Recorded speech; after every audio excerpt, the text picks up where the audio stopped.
You know, they walk to the mailbox. Y'all see that money McCaffrey got, right? Today is Mamba Day. Oh, is it? Oh Yeah. shit. Oh yeah. Somebody doing some happy Nobody Mama Day, doing fellas. fucking nothing. I seen something. A channel or something is doing something somewhere. Nike ain't doing nothing. Nah, you know, they had some shoes they were supposed to release, and then they had some ghost dates for those. No, they're probably gonna wait till Mamba Day, but Yeah, I mean, with everything here going it on, man. is.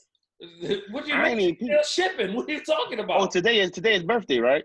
No, today is the last day of his career. It happened April 13th.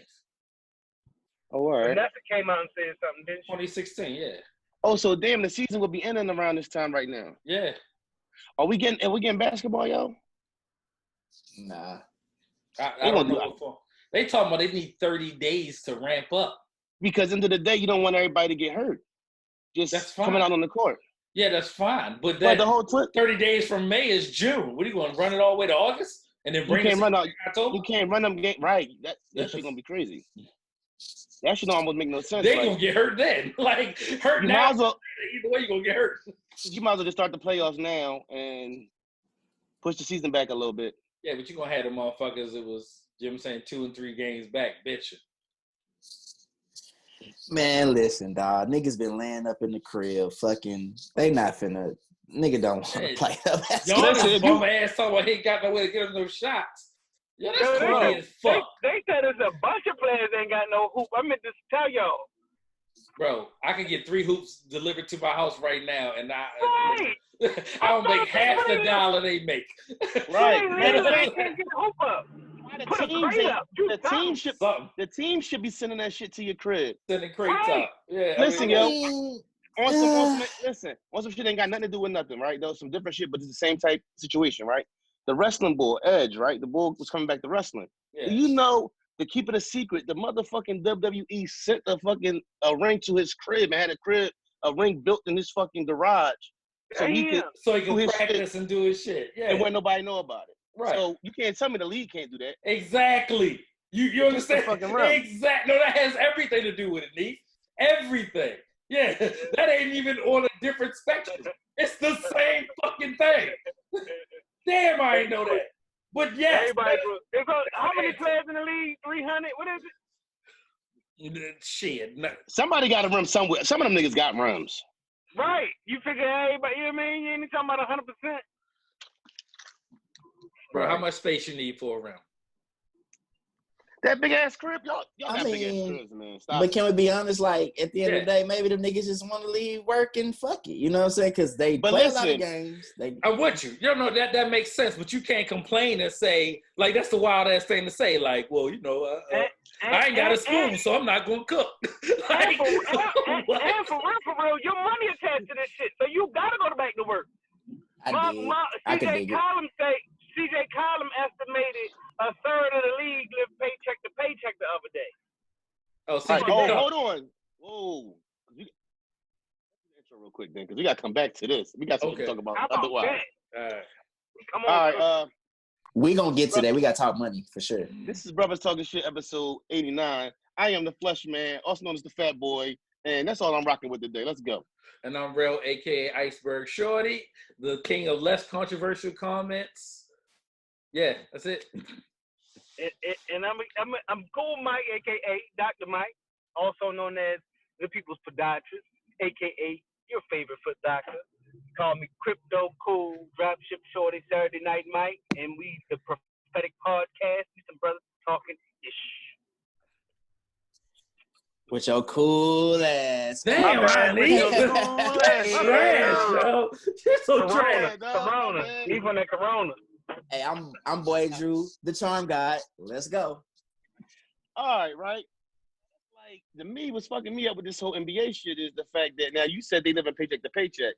And we're going to talk about something else in a second. But the whole thing with me is, like, okay, like, you see how rappers now, they got, what's the names at their house? They got studios built in their cribs. Mm-hmm. If your game is your investment, why don't you have... Right. Why ain't that something that's very close to facility? These big-ass cribs y'all got... Listen, basketball is one of the hood sports, and the reason why you see so many black people in it. What I mean by that is you don't need much to play it, right? So you can literally be poor, bang out the plastic on the bottom of a milk crate, put it up against a pole, and have a hoop with a ball. Like that's what niggas used to do when they was little and didn't have no real hoop. Now, if you're a millionaire or even $100,000 air, right? You figure you could buy a $200 rim or a $100 rim. That's just got the thing or something. You can get a $500 rim, nigga. Like you, come on, cost ball. Then who make the fucking backboards? You sure these motherfuckers ain't? Come on, they got that shit to your crib in no time. You can't tell me Giannis can't make a call and have that shit on deck. Dix is still delivering. Amazon is still delivering. I get an Amazon package every fucking day at my house. And listen, what you talking about? They delivered my shit a day early today. And all them niggas you got sitting around the crib need to put that fucking rim together. What you talking about? Everybody relaxing, enjoying the fruits of your labor. They have people who come around and do that for you, and they are out of work right now, and they will come and do it for you gladly. This is bullshit. But fuck out of here. But since Coop brought up the fact that NBA players are living paycheck to paycheck, I thought it would be the right about time to mention that the players that are signed to Clutch Sports don't have that situation. Players that signed to Clutch Sports have received 90% of their paychecks for the year already. So that takes us back a couple months with all that hate for what's my man name, bro? Who? Clutch Sports. Oh, what's his name? Who the fuck is Clutch? That ain't Clutch. LeBron boy. Is that them? Yeah. Goddamn, what's Rich Paul. Rich Paul. Yeah, right. Rich Paul. So all that hate I keep for thinking Rich about other Paul. light skin boy. Posse and them. LMR, right? They tried to play him to the left like they was just some guys that LeBron got with him. When you see his players got 90% of their pay their play for the year, or their pay for the year. Nobody nobody else in the NBA does. So to me, if I'm an NBA player, I'm looking around like, whoa, maybe I need to be signed to Clutch Sports. And I'm wondering what else they got in their contracts that they're putting in, the smallest things that are coming out to be major right now that will better your situation. So I think this is a major move for them, for Clutch Sports. And everybody wasn't superstars that has. Oh, not at all. Right. You know what I mean? Yeah. Right. You talking about hoping fucking John Wall ain't played in 3 years and he got all this fucking money. That shit is crazy. Hey man, the Melamar boys. It's in 2020, niggas is still getting that much money living paycheck to paycheck. Yo, the world live paycheck to paycheck. That's what I realized. Well, the world does, bro. yeah. It's your lifestyle. Yeah. It don't matter how much money you make. The like, you know what I'm saying? Your mortgage could be $2,000, right? But if you got that gonna raise the price of your house and don't buy it outright, your mortgage is now $30,000, right? And cars, like you just can live beyond your means very quickly, right? I think Christopher Wallace said it, aka Frank White. Say what? More money, more problems. Right. Yeah, you know what I'm saying? The more money you make, the more problems you see, bro. Right. I mean, everybody understands that it's on Isaiah Thomas. You get what I'm saying? Like DeMarcus Cousins. You one injury away from all that changing. What'd you say, Cool? No, I'm sorry. Yeah, you one injury away from be making $30 million a year. What the amount of money was Cousins supposed to make? It ended up with $2 $4 million contracts back to back and 2 straight years, and probably gonna get another one next year. No, this year was only 1.2 million, bro. I don't think it was 4. It was. It was. So nothing. I'm saying, like, ain't nobody throwing no bread at him till he prove he can really ball again. So, and he never gonna see that amount of bread. Oh, that big payday is over. Yeah, that shit is over. So to the day you talk about, unless he becomes Shaq, you know what I'm saying? That's it. But if there's no way you ain't get second or third contract in NBA, and you should be living paycheck to paycheck, especially with the money they dishing out. Man, you're not doing something right. That's from your lens. I want to So I want to talk about. It's funny because, like, you know, like Terrell said, this when you look at this latest COVID situation, right, and the world pretty much stopped, everything shut down. But then you see headlines that say like, Cheesecake Factory say April 1st they can't pay none of their rent to none of their landlords. Or you see AMC movies might not never come back, they said. What? Y'all really listen? Did y'all hear that one of Trump companies asked for some of the help, the federal help? Yeah. Man, listen. I didn't hear that. It's a racket out here in the world. It's a you can't even feel bad. In the world. Like I don't even feel bad for letting them student loans sit on the shelf. I'm gonna let them sit there as long as I don't even understand. Whole racket, man. Everybody in this they were never gonna get a dollar out of me. You see what I mean? I didn't realize till I did it that they ran it up on me. You know what I mean? Come on, man. I had $175,000 going to go to the grave with me. Yeah. Good job, the VA got rid of those. Right, I said, y'all gonna crack before I do. Nigga, I ain't gonna hold you, man. I still hit them with the call. They start. Yeah, I need a couple more months to figure it out. Yeah. Need a couple more months for the rest of your life, man. Listen, I was getting divorced, about to get laid off, right? Everything was bad. My car was getting ready. Every time that got that going, whatchamacallit came out, I had a whole life. These motherfuckers want 400 or some shit. Like, yeah, we need 400. 400, nigga. Bruh. You know what the fuck my life look like? Bruh, they inflated the price of everybody's school, no matter what school you went to. They inflated the price. They treated school like you had to raise school rates for inflation or some shit, right? So that no matter what school you went to, whether it be a trade school or for-profit or non-profit colleges, the certain degrees are not worth. They didn't rise. The job you were supposed to get didn't rise at the same rate as the cost of the tuition. So you had a generation ago. When somebody tell you, this is one of the things that the generation before us, and I'm saying us at 43, got dead wrong. It worked for them a generation ago. Matriculate through school. But you know why? They fucking semester was $500 or $750, right? You fast forward to me, Howard was $20,000 a year, right? Or something close to it, or somewhere in that thing. So I can't even imagine what it's like now, right? And so they did a study that talked about, I think it was St. Mary's, one college, and it was some sociology degree. It literally wasn't worth the paper it was written on.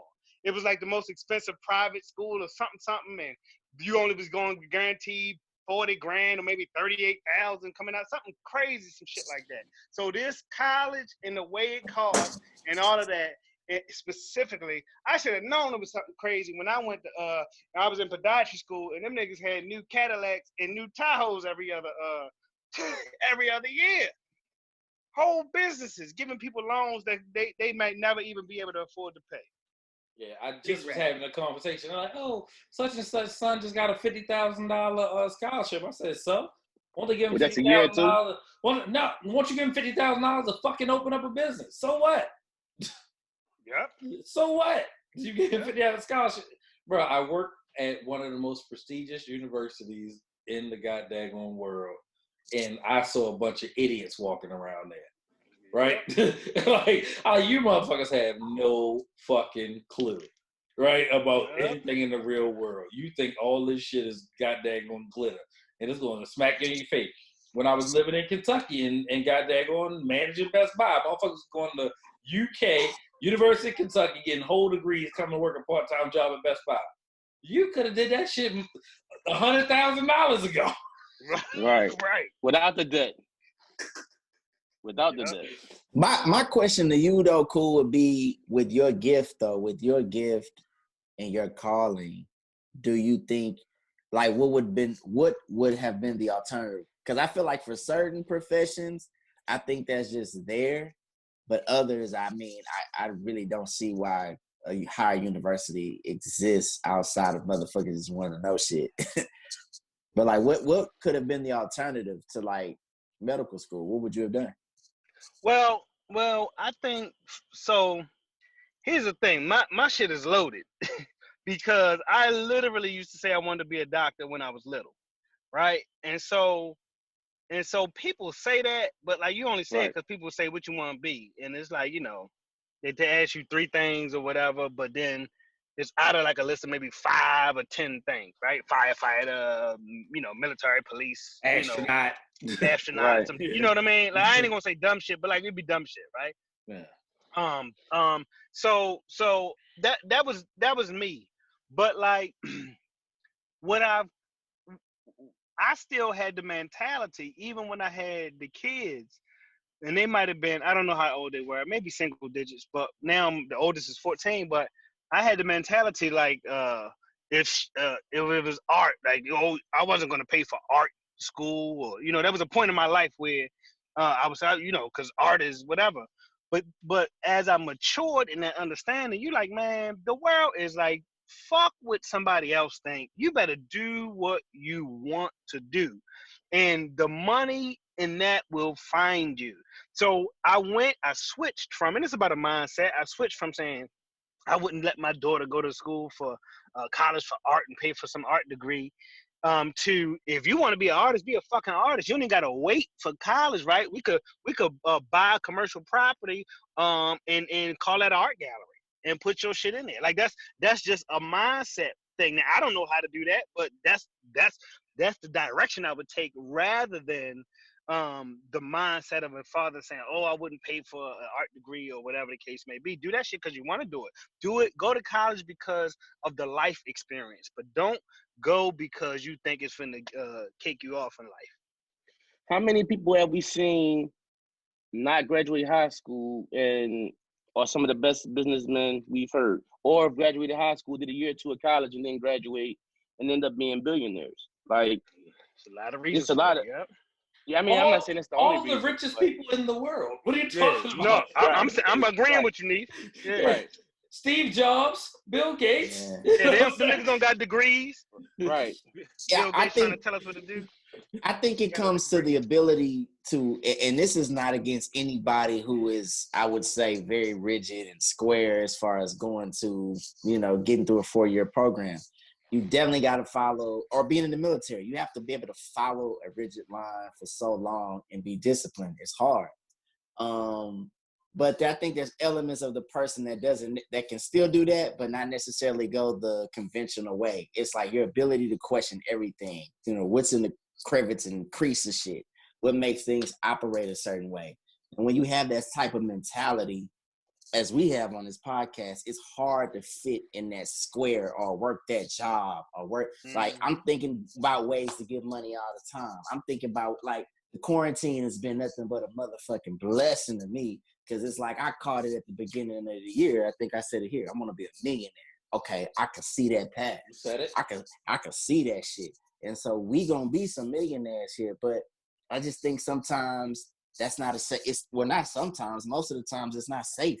It's not safe to take that route, because you can sound crazy to a motherfucker. Like those people, I think, that excel, they just, you gotta be willing to just do shit, think of shit that the next man hasn't thought of, and sound crazy. You know what I'm saying? You can't worry about what nobody think. You gotta go do what your heart tell you.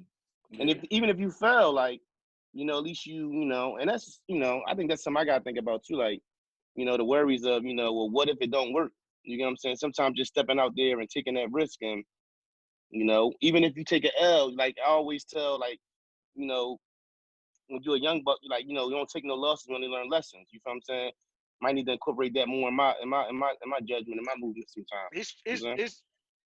It's true, Neef. It's true. And I found myself part of my problem, just to speak to your point before I go on, was like, when I was in a situation and I became a doctor, but then I was working for a company. It was all good, but until basically I was denied some vacation time, a week's vacation. I was about 6-7 years of practice, and it was pretty unceremonious, and I was jaded by that in my mind. Like, I was like on some emotional shit, for real, and I was determined to quit.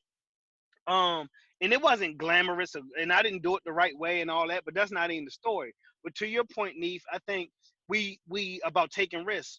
Well, let me speak for myself, but I believe it's a projection.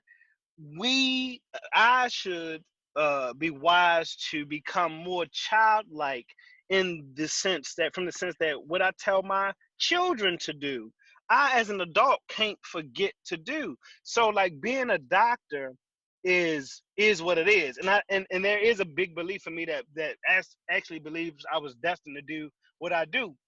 But like I mentioned, I think before on the podcast, these same hands could have played the piano or a trumpet or you know what I mean? And like, so the whole idea is that we are all creatives. Like we are all not just meant to be one thing. We are all meant, and you know what I mean by we, right? We, the culture, we're the create, like we can do many things. We are meant to be whatever it is you meant to be whenever it is you meant to be it, right? So I didn't realize I like cooking till later in my life, but I love producing food from not cooked to oh, I like this, you know what I mean? And so like that's a thing, man. But I don't mean to ramble on, but I think we need to be more childlike in how we do, because we'll direct our kids. We'll direct our kids to read, but we might not take the time to read. Right? We'll direct our kids to be systematic and regimented in their work, but I might not. But I might not read for a half an hour that day. Right? I want them to pray over their food, but I forgot to say my grace. Like a lot of different, whatever it means. You feel me? Whatever that, I want them to be good stewards of their money, so I gotta pay attention. I can't fumble the bag no more. Like it's like whatever that means to you, you know. Like I had told Bree was like at one point she was like, you know, Dad, I want to be a cook, and I'm like, no, don't be a cook, be the best chef in the world. Like, you know what I mean?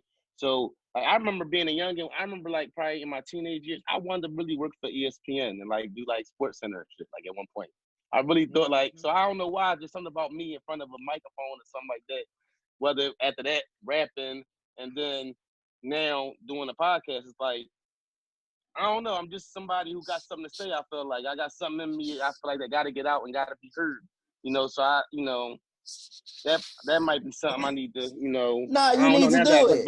And you're not corny. You're not corny. Like some niggas get on the mic and they corny. And it's like even if they have a lot to say, they're corny. Man, you got presence. Like we all have presence, but you need you really do a great job at doing something. He gonna have to go to Fox though, yo, because you look like Swagoo in the face. So say what? You like Swagoo in the face. Hey, did you get that cream? Did you order that cream? Yeah, I got it. You know, I got that shit. Yeah. I mean, shout out to your man. So what's his name? Yo, listen. They make you feel real personal. What's Rob, right? Oh, you got it. Oh shit, he did. I got my shit. Oh, come on. Listen, listen. As soon as you hit me with the shit, I went and ordered the shit. They send you a letter with your name on it. Like that shit made me feel real special. And I kept the letter. Like I kept the letter. Hey, dog, I need it. You feel special like a place kicker. Hey, what's that, dude?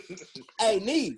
This beard bomb. Your beard's blacker too. It's like, you know what I'm saying? Like it makes That's a shadow juice. That's a shadow juice. Don't be that guy. Don't be that guy. Jordan, you late, Jordan. Relax. I noticed it. I noticed it. I was like, I noticed it. And you still owe me $1 too, nigga. Jordan, half an hour early. You do owe me $1, yo. You said hold it.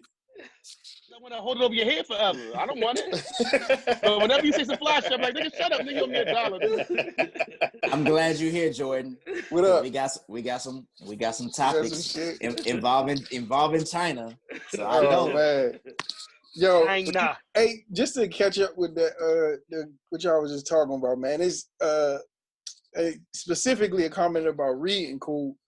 When you said that, it resonated with me because with Jordan struggling in school the last 2 years. Well, I don't want to say necessarily struggling, but struggling and not living up to the expectations that I feel like she should hold herself accountable for. But that's neither here nor there. And one of the things I was telling her was that, how much I used to enjoy reading as a child, but as I got older, it was something that, it didn't carry on in my adult life as much as I thought it would. Because I remember when we was in school with St. Alphonsus specifically, we would take those trips to the library. And that was something like once we would get out of school, you enjoyed it, you get your little book, you take it home. I was like, bro, it's before social media and all that shit. And she didn't understand. She's like, well, Dad, you don't really read no more. And I was like, you're right. So what I did, went to the library, like I was 7 years old again, got 8, 10 books. You know what I'm saying? read as much as I could, and this was a commitment and a challenge to myself because I was so heavily invested in reading articles for 30 seconds on, from my phone or my iPad and all that shit, instead of just picking up a book, slowing down my mind so that it builds up, my ability to retain.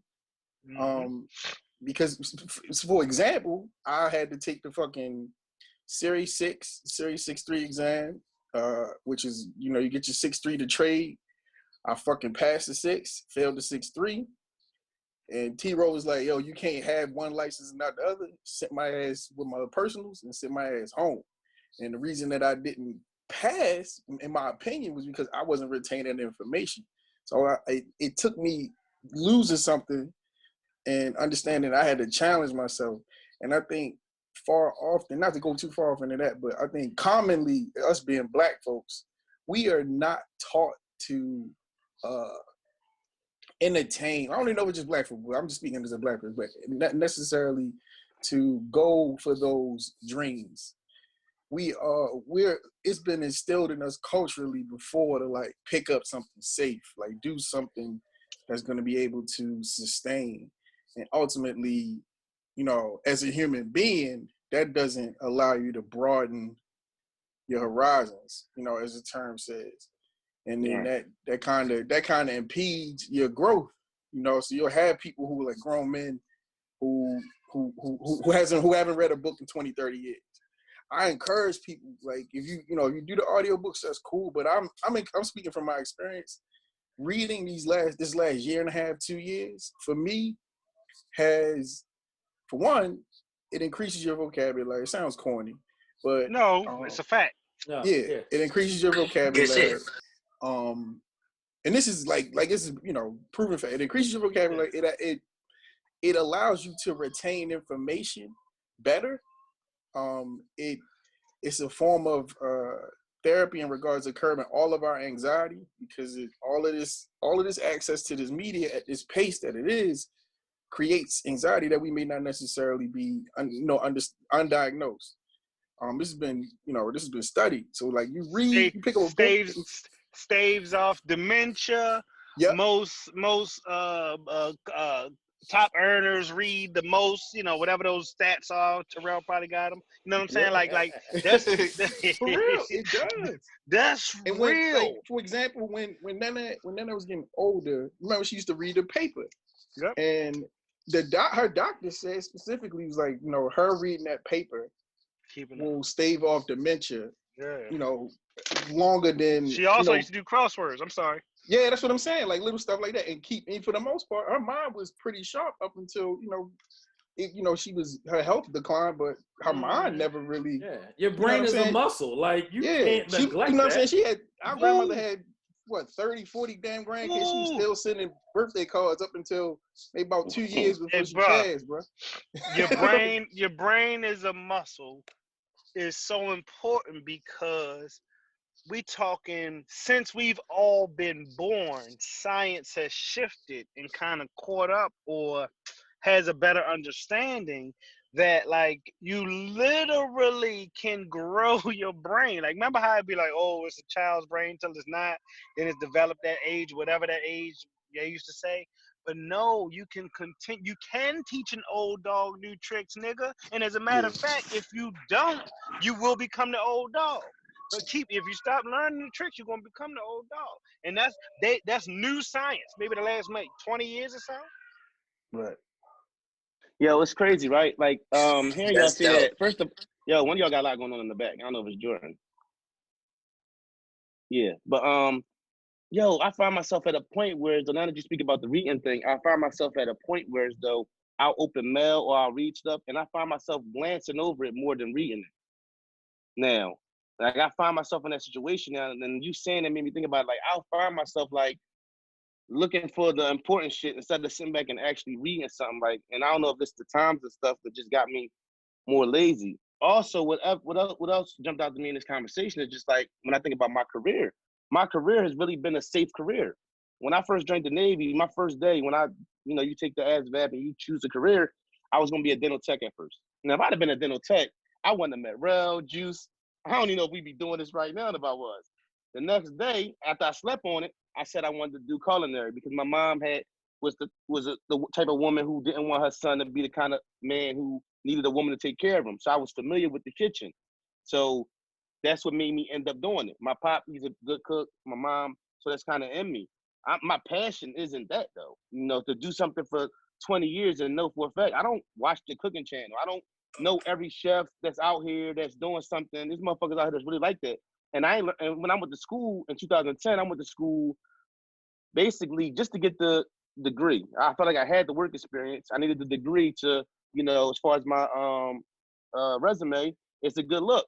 So I'm in school and but a bunch of young bucks and they just all like hype about this shit. I'm just like, look, dog, I'm just here for the paperwork so I can continue to do what I mean, so I can take it to the next step or be able to move, you know, and say I got a degree. You know what I'm saying? But I never was like, oh man, let's watch. I don't watch cooking shows. I don't know Gordon Ramsay and all them niggas. Like, I don't care about that shit. So I mean, like, damn, when I sit back here and think about it, I've had a career damn near 20 years or something that I just happen to be good at. Not that it's my passion. My pride was this more. I think it's the microphone. Whether it was rapping or when I was in the Navy, like what's crazy, me and my wife was talking about it. We was talking about what everybody did in the Navy, like outside of my homies that wasn't cooks. And I couldn't tell you, I was like, them niggas in air. But what they do, I don't know. Because at the end of the day, I was in the Navy, but I was never a Navy nigga. Like, I mean, I was just a nigga that happened to be in the Navy. I never wore my uniform home. I was never hyped like that about anything. I never let a job represent me. You get what I'm saying? Like, I can dig it. That made, to me, wearing my uniform home made me a target. You know what I'm saying? If anything, I'm not walking around with that shit on. You know what I'm saying? So that was just my mindset. You know what I'm saying? Like, we was talking about it when we was at Raw House. I had the opportunity to still be in, I don't know if I'll still be in now, but I could have re-enlisted. I didn't have to get out. But I didn't. I'm like, man, I'm not doing that shit. You know what I mean? So, I don't know. Now I'm sitting back here. Y'all got me thinking about a lot of shit now in this first, however long we've been doing this episode. A lot of real shit being said. Dope. Damn, y'all got quiet. No. You made it. I mean, I was talking. You made a good point, man. I mean, like, I felt the same way. You know, like I got capped on the carrier to E5. You know, I left there, went to Portsmouth Hospital. I could have stayed, and the dude told me, he was like, it was a retired senior chief. Oh, you ought to go back to the ship and shit. You'll be a first class, blah, blah, blah. I'm like, man, fuck this. You know, like, this ain't really what I want to do. I got to chase my heart because I just felt like I had a dream one time, man. I think I was on the ship and that bitch was sinking. I was just like... Hey, Juice, let me ask you this. Because me and you both came in on a carrier that wasn't active. Do you think if you came in, like, bro, when you came in, you probably came in on a ship that was already out to sea, already moving. I went to a squadron. Okay. Well, I know for me personally, I was talking to my wife again, this quarantine shit, you start having a lot of conversations about this motherfucker. So we was talking, I was like, I might have stayed then if I came into the Navy and just went out to sea. I came into a ship that was sitting for 5 years. So as far as I knew the Navy, my first 4 years was like a 9 to 5. You get what I'm saying? Tell me how that different. For those that don't kind of understand Navy life, something that's out, a ship that's out versus not. Tell me how that. Yeah, I'm not familiar with that. I would say that because like when you go to a ship that's moving and going underway, you come in and you're used to it. You fall right into it. You have to adjust to it. We were in a position where though we came to a ship that was you go to work at 7, got off at 3. Yeah. So right. So is it dock? So is the ship docked? It was in dry dock. So aircraft carriers go over do a nuclear aircraft carrier does a overhaul every 20 years, and it was the Ike's time to do an overhaul, right? Okay. So I was in the squadron, but I was attached to the George Washington. Shout out to the GW. So you would go out to sea. When we, like I said, the planes get on the boat, you go out to sea. The planes ain't on the boat, you don't go out to sea.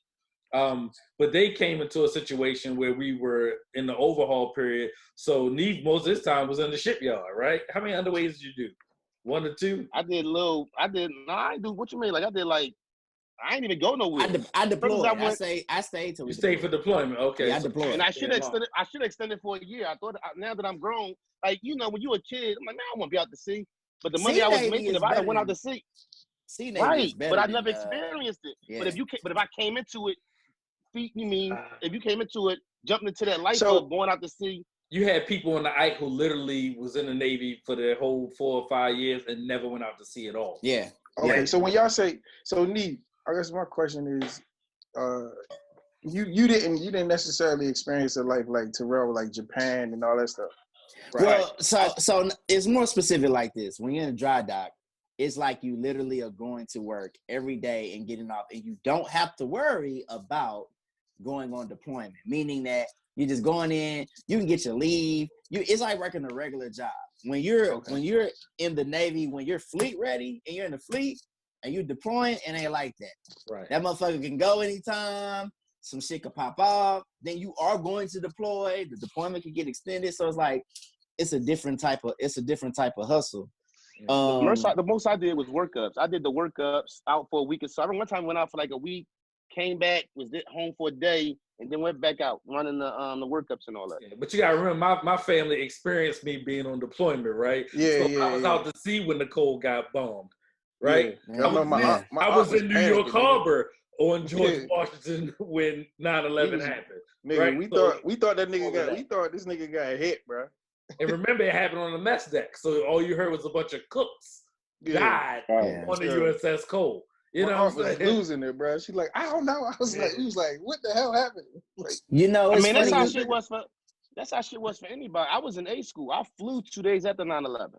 So you talking about crazy. We was in A school. Everybody hit me up like, yo. You flew 2 days after? I was in San Antonio, Texas. Shit, and he had to go. I flew on 9/11. Right? Oh, wow. Yeah. I was in Norfolk. I ended up in New York Harbor. Yeah. That shit crazy. Yeah, so I ended up flying 2 days after that. That shit was, you talking about, and everybody hitting me up like, yo, what's up? They about to send you over. Like, I'm like, I don't know. I'm going to the Ike. All I know is I already knew I was going and everything. So I was graduating 2 days from A school. I flew from San Antonio, Texas to Norfolk. So this is pretty fascinating, right? So the parallels to that is like I always envision that, you know, your guys' acquaintance was like kind of linear. So it was like when Rel traveling and all the stuff like that, I'm thinking that y'all not necessarily going through the same experience, like the different countries and all that, but like Neef would be going somewhere similar to that. And kind of like how I thought it was all pretty much the same. You know what I mean? Like when you're in the Navy, I'm thinking like, because I'm going off a Rel experience. I'm like, this nigga, like, you know, you don't talk to him for 9 months. Or when you do talk to him, he on the boat with warheads and shit. And they gone. And I'm thinking everybody who's in the Navy on those fucking submarines had the same experience. Nah, it's different parts. That's 90%. Yeah. It's people that's just like like the musicians. There's people that just go in and just do that. I knew a boy. He was a first class in boot camp. Yeah, was going to DC. Look, he sung at the White House. Like he was going to sing at the White House. That was his job. Yeah. These motherfuckers that play the trombone in the fucking Navy, dog. That's their job. Mm-hmm. MUs. Yeah. Then you got boys that really be about their life on the ground.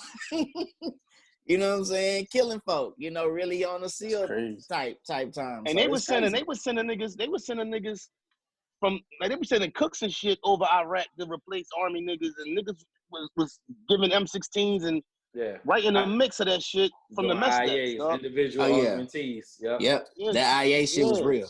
Nigga, what? Wow. Yeah. No, it was real. I gotta put my spatula down and get a yapper. Straight up, and stand watch, it was mandatory. So this is what they was doing at Portsmouth. I'm gonna tell you how I got over on Portsmouth. Fuck y'all.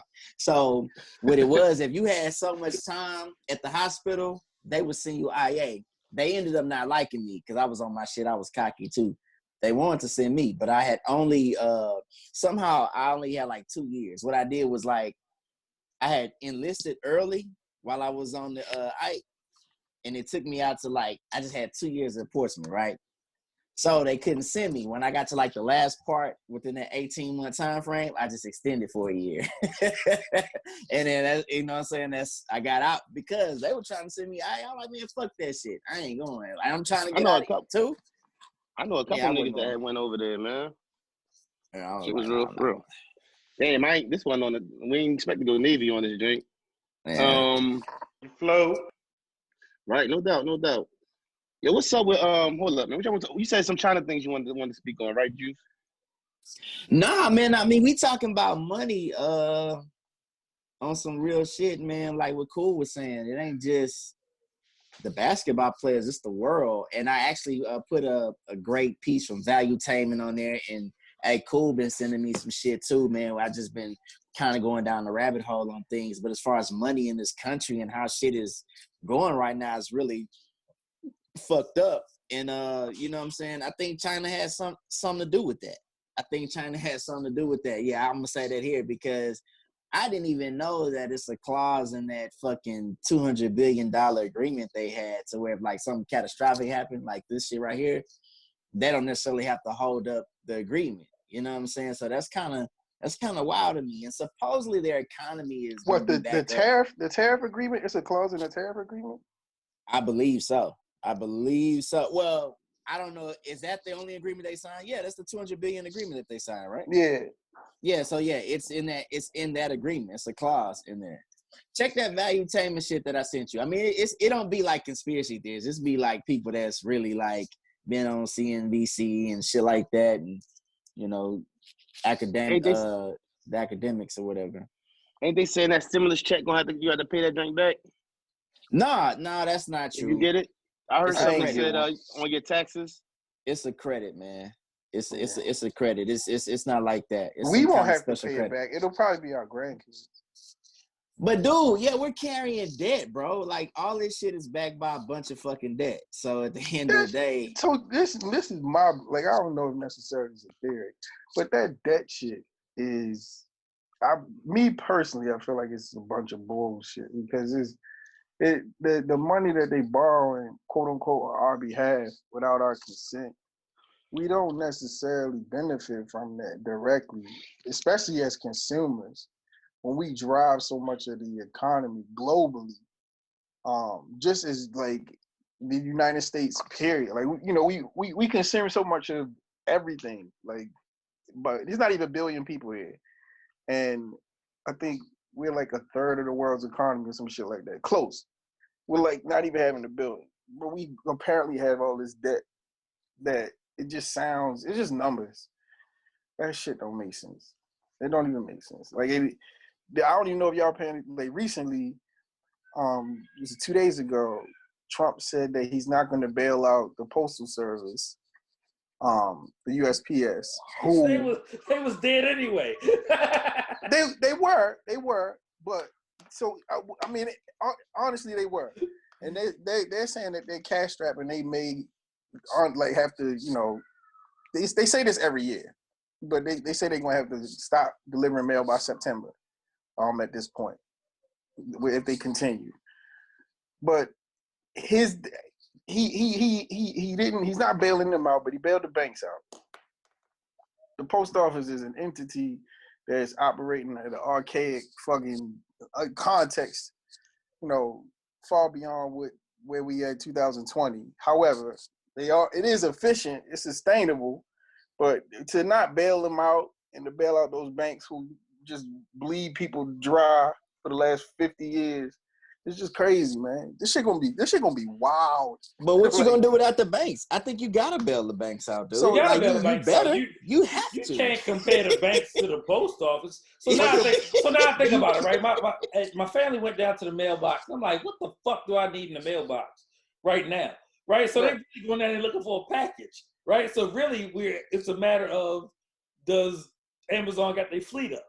No, I'm with you. Like they just don't have a Amazon behind, ain't they? And it hurts because the post office is near and dear to my heart for family reasons, right? Yeah. You know what I'm saying? As a matter of fact, Amazon said they're going to pause their own delivery service. Recently, they said they announced that just within the last week. I don't really know why that is, but I think it's going to be a pause, not a stop. I mean, well, Trump got it out for Bezos anyway. His thing is he feels like he hit him with the Malcolm X, yo. He hit him with the Malcolm X. That's too much power for one man. Yeah. Pop was talking about that when we out went to go see him too. He got a thing out for dog. He said, "Did they get it?" No, I ain't get it. No, Dad got the shirt. He got some shirts. He was talking when I seen him. Yeah. Right. Yeah. He said that the post office gave Bezos a bullshit deal. They should have charged them more. Well, you can't.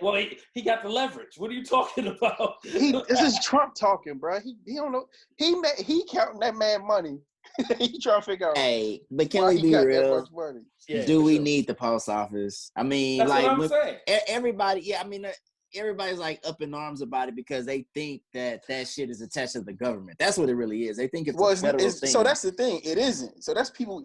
People are it's misunderstood. They're not attached to the federal government. They were for years, but they're not technically. They're not even federal employees. They're like they're under the umbrella of the federal government.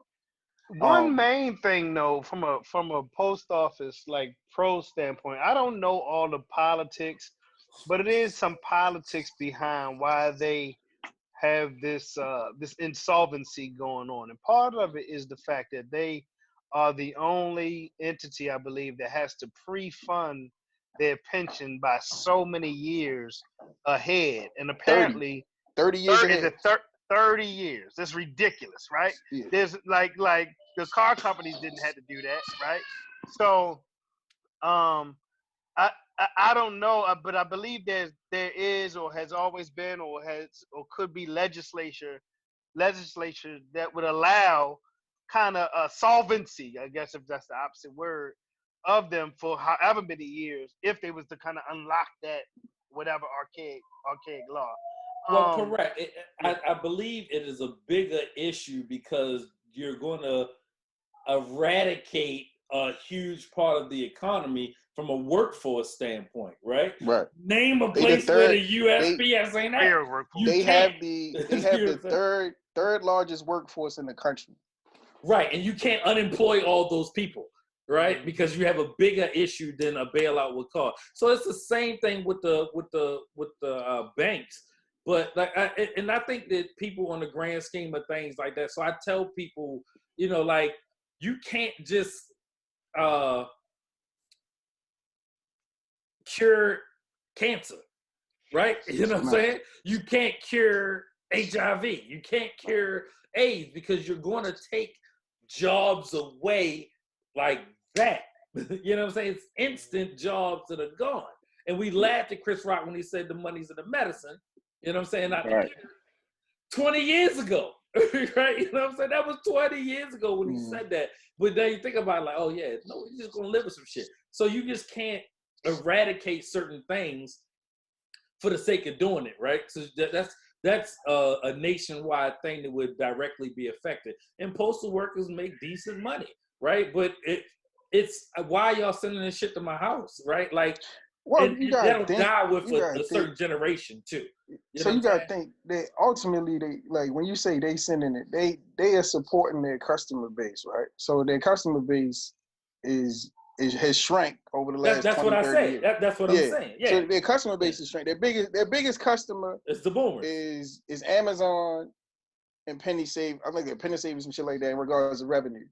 But to not bail them out, for one, they're if they're the third largest workforce in the country, right, and they're the largest I think carrier entity globally, like globally in the world, that's infrastructure, right? Mm-hmm. That's feet on the ground. Mm-hmm. It may be archaic. It is archaic, and it is ancient, or in regards to how they're operating, but to duplicate that without like Terrell said, without a plan, to duplicate that without a plan, or to just allow it to evaporate without really having no, sustainable resolve, is troublesome at best. Like we get rid of the post office, I promise you, just from, and my little bit of time, I'm pretty sure our uncle could speak further into this. Like, you get rid of the post office, UPS won't be able to support. Like, Amazon won't be able to support. They don't have the feet on the ground. They don't have the infrastructure. They don't have the vehicles. You know what I'm saying? Like, just little stuff. Like, they, post office got vehicles that's been on the road for 30 years. Like, still moving.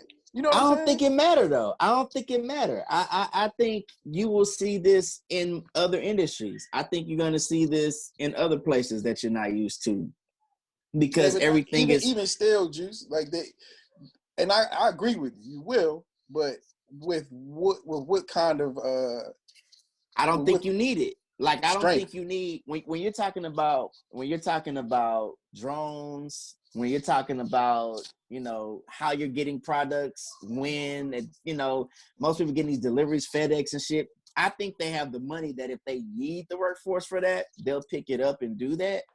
And I think it's a different need. I think It a is. lot like, so those vehicles, I mean, they'll probably flip them. I don't know, but I don't think it's gonna matter. I think it'll matter more than we give it credit for. Let me ask you this, because it just, to us, is stale and stupid, right? Like, No, it's not. Like, but I mean, when I say that, I mean, like, it, like I mentioned to Rel, like, a couple weeks ago, how, like, the drone delivery would be a fucking crazy ass option, some shit to get into right now, because we don't know how we're going to be able to get shit to each other for the next 10 years. This is what I'm looking at it like that.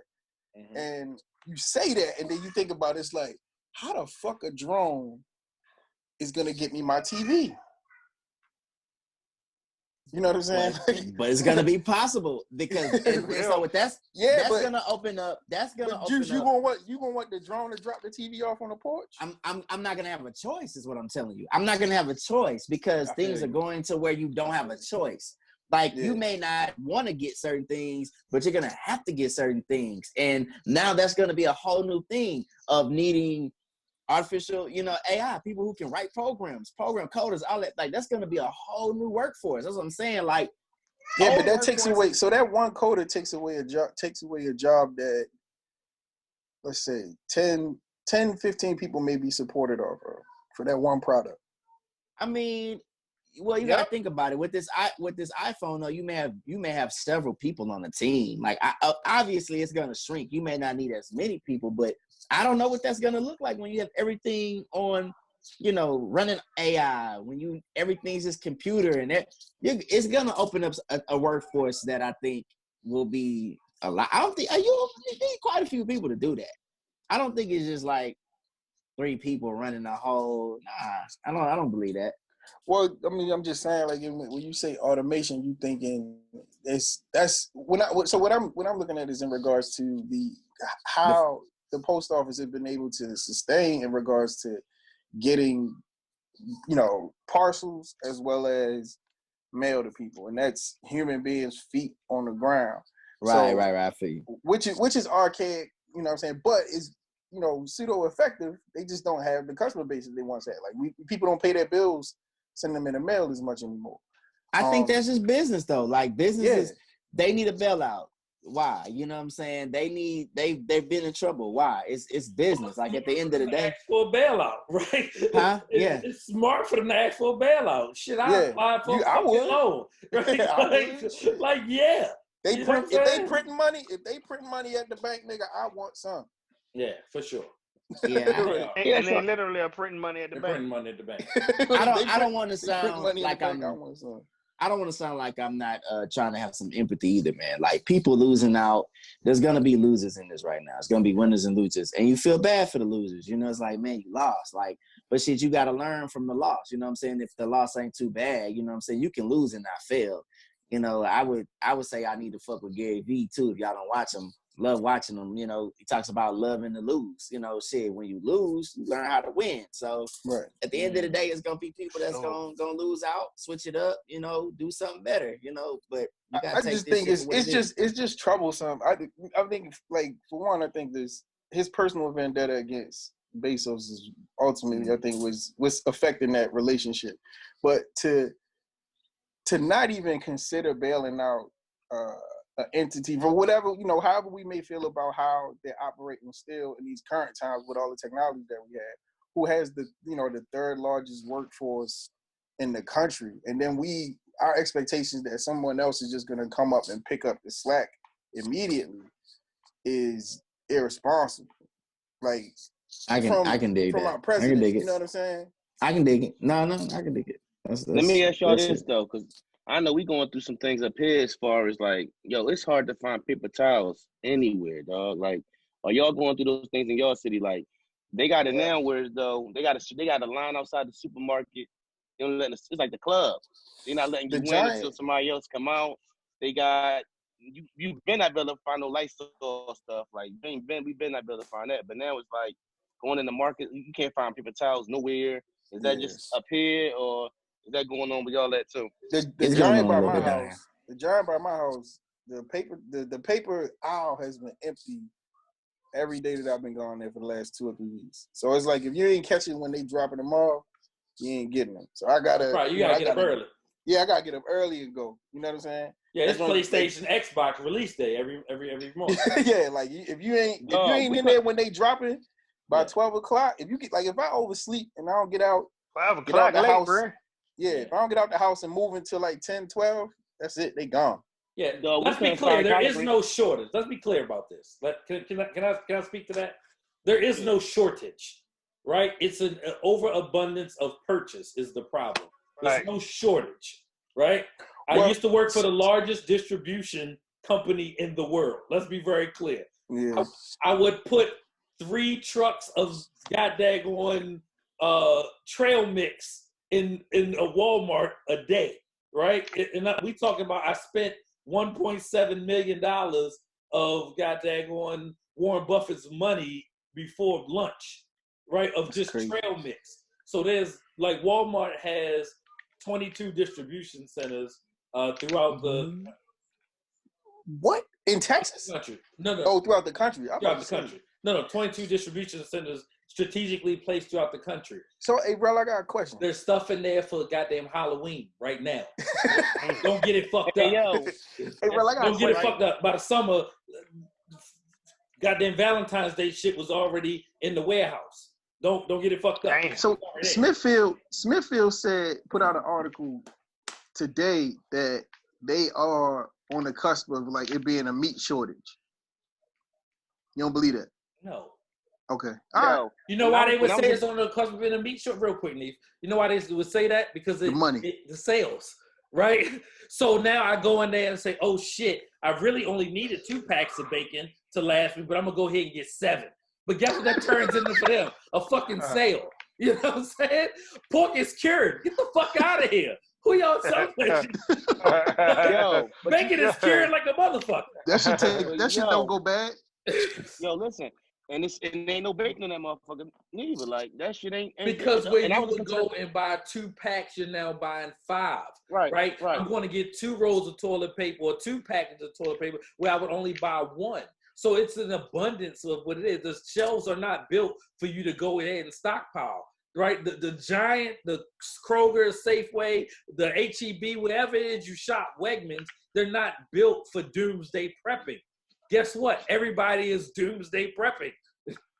You see what I'm saying? Yeah. So there's no but we're not gonna be able to go outside until October, nigga. Well, look, they said when we was in the market, I overheard the guy talking. He was like, "Yo, the issue ain't the trucks. The trucks is at the warehouse, and there's nobody to unload them joints." Oh, they don't have no. They're essential. They're essential. Well, nobody wants to not work. You know what I'm saying? Like, that's not a thing. Speaking of meat, though, man, meat, I think, is the cause of a lot of this shit. If this virus is a real thing, like, if it's not bio-warfare, I definitely think that the overconsumption of meat is a fucking problem. I have a friend who worked at a fucking meat factory so much so they couldn't tell me, like, I mean, they couldn't never come on the fucking show and shit and talk about it, but it's a lot of fucked up shit be going on in the factory. And they had, they were engineers, so they was, had to figure out how to cut costs and shit. Like that turkey bacon, you wouldn't want to fucking eat that shit. That shit ain't, they make it look like that. They paint that little strip on there and shit, make that shit look like it's fat. Like, it's ridiculous. But I definitely think that I don't think that they've run out of meat at all, man. The way that they fucking pumping up birds. You'll see meat in the market. Like, nigga, we went to 3 different stores and couldn't find collard greens. No, I mean, well, up here, we ain't had no problem finding meat. We couldn't find collard greens nowhere, bro. They caught up to the meat shit. Like, the meat shit caught up. They was putting steaks out and everything. The paper products is like the biggest thing now. Like, that's the paper ain't no products. paper collard greens because it was Easter. Yeah. Nigga, that shit, we was at 3 different stores. You can't find collard greens on Thanksgiving. Yo, my neighbors had a cookout yesterday, dog. Like, my neighbors had a cookout yesterday. It was 30 people over there, bitch. Hold up, y'all. Y'all heard this? It got a whole club song talking about, bitch, I'm from Baltimore and fuck a curfew. Yeah. Yes. Boosie was on the Breakfast Club Zoom joint talking about he Walmart, he dressed up and go to Walmart. And they were like, Boosie, you can't be going outside. He said, bitch, I'm outside like the niggas from Baltimore. You know what I'm saying? Yo, little Boosie. But like, yo, they said these dudes is out, they riding dirt bikes. They was riding them yesterday. Dice games. Cool, they was riding a dirt bike yesterday. And I never seen a dirt bike up near my house, the nigga. Squeegee boys was out. I seen them with my own 2 eyes. The nigga with the sign that be like, ain't doing nothing, but he got the sign. He was out. I'm like, yo. I never seen a dirt bike up my house. I've been wearing my mask, yo. I've been wearing my mask out and everything. I've been locking in. I ain't going to the barbershop. You got a disposable one or you got the other joint? No, I don't. No. All right, so look, let's get to it. What the fuck is this shit? Is this population control? Is this some manufactured bullshit? Let's really talk. Since like we know they got shit. We know y'all didn't run out of nothing. We know y'all got shit we can buy. Y'all just stopped all the economy and all this bullshit. What's really popping? What's really good? What y'all think? I think it's a real, like, I think the virus is legit. Oh, that shit hitting home, dog. Bill Gates and the vaccine. We all not know somebody now? Do we all not know somebody now who we think had it up? Yeah. I know like 2 people that my homeboy had the shit. He a sheriff. He lived 3 doors up. He had that shit. That shit hitting home. Y'all see that shit killed. Cat mom passed away. Yeah, Cat Time's mom. That shit crazy. Bruh, she looked like, I don't know what her health was, but she looked reasonably healthy, you know what I mean, from the pictures I saw of her prior to. Well, pneumonia is a silent killer. It will catch you, and you could not have a pre-existing condition, and your lungs will fail on you. I know a girl who had got pneumonia, nigga, and lost her legs. Damn.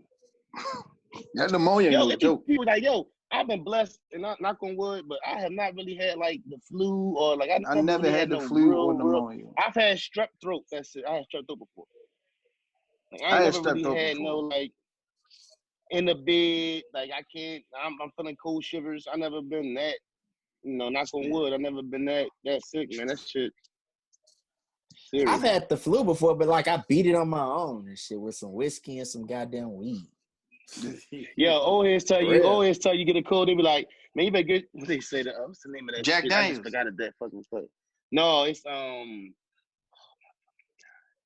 know it any other time. I can't think of it right now. No, I'll shout it out. Can we talk about some fuckery in the middle of us getting into some real shit? Did y'all see the video that said the funeral director got paid with a bounce check? He took the dead body out the coffin and threw it on the family's car. And left. Let's go. Did y'all see that? No. He listen. Hey, Rob. That ain't happening. He knew he could do that to that family. He knew he could do that to that family. That ain't happening. Ain't no way. I'm looking at it. I don't know if it's a joke, if it's a video. Yo, that's big dog status. That's a big dog. I want to listen to the video because I know it's a bunch of shit going on. Neef. I got it right here. He the real Broad Street bully. That's a bully. Hey, listen. Play that shit. Somebody go put him down. Yeah. Somebody go put him down. Somebody go kill his ass. Fuck him. He knew he could do that to them. You know who you can put that goofy shit on. You know you can put that goofy shit on. Hold on, yo. Can you imagine? I got it. Let me see something. In the midst of what?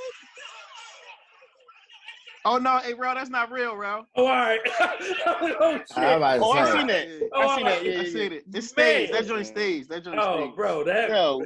Cause I said, ain't nobody throwing hands at Duke. Yeah. Hey, Jordan. It was like they was like, because if you, I saw the first time I saw, I said, yo, it's no way he walked out of that joint alive. To a family, listen, A I've been to black some family? funerals. A black I've been family? to some funerals where the body went in the ground and shit wasn't this. It was a little shaky. Keep your back to the wall type shit. Yeah. So you telling me you gonna take a body out some shit? Nah, you know what family you can pull that on. I like, man. It was, what was it? For real. Hey, cool. You remember that funeral up here? It was like maybe like 3 years ago where like 4 people got killed at the funeral, son. Yeah, they shot on Monroe Street. They shot up the funeral. Yeah, they shot.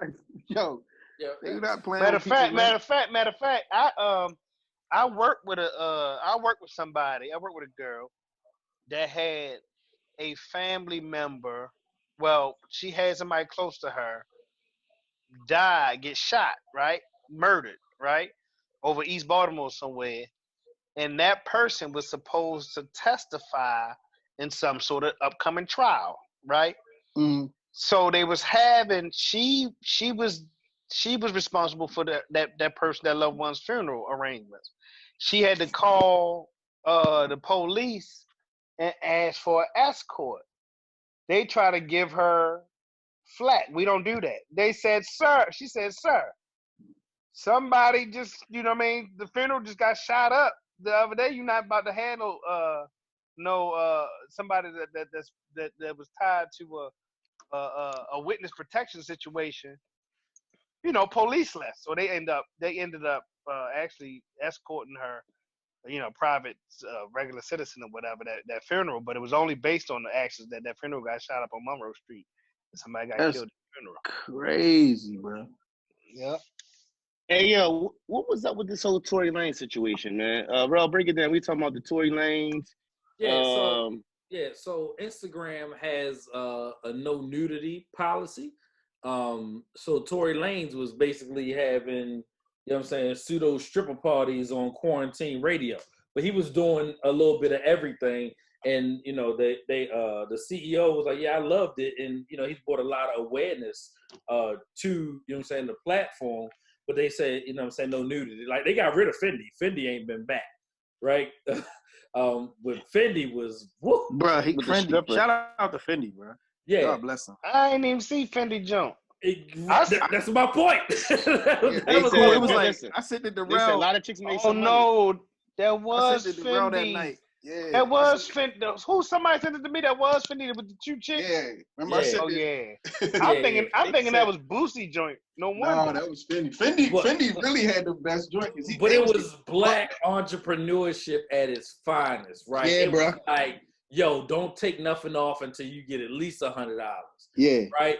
Pin your Cash App, right? They was pinning their Cash App, you know what I'm saying, dropping it, and like he was getting it popping. And like when I looked up, it was 18,000 people on there. Tell me a strip club you got that can put 18,000 people in there. But you could literally have monetized that, but you're not like, oh, family friendly stuff, and then you hiding behind your policies, but you stand in the way when you could really be on some pimp shit. You know, I couldn't be the CEO. We'd had to relax standards around this bitch. Or what you do is prioritize it based off all them stupid ass categories and hashtags that you have. Yeah, so if you got a user who's under the age of 19 and Fendi got a hashtag that's, you know, whatever, strip club, whatever. Yeah. When they go onto that joint, they can't see it. Yeah, Netflix and shit, parental advisory. You know what I'm saying?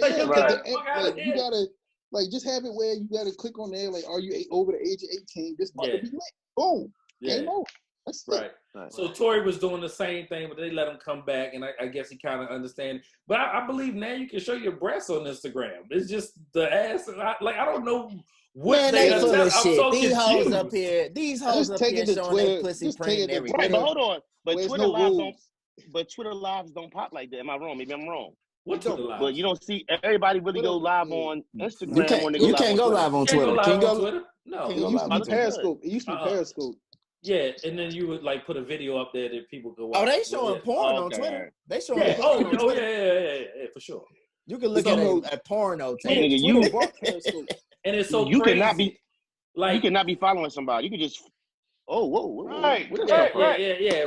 Royce was like, you know, he took a screenshot of them taking Tory down and like, yo, this is bullshit. Like, we need our own, you know You know what I'm saying? Was that me and you cool talking? I was talking to somebody about, you know what I'm saying, the fact that we don't have our own shit. Yeah. Might have been You mentioned it. Yeah, but I was talking to somebody close to me, and I was just saying, like, you know, we don't have our own shit, man. Like, this whole versus shit. We make their shit pop. We make their shit pop when we should have our own avenue to do that. I saw 280,000 people watch Lil Jon and T-Pain play songs back and forth. And I guarantee you the shit that's going to happen on Saturday going to have damn near 500,000 people on there. What's that? Teddy Riley and Babyface. Yeah. Hey, Preem had like damn near. He had a whole bunch. They did 190. They did like 190. Man, the record right now if everybody is, had to pay $1 and then went into the, you know what I mean? Like, I pay $1 for that. Yeah. Right. Nigga. I'm saying, but that would require us owning, you know what I mean? Ownership and our own stuff.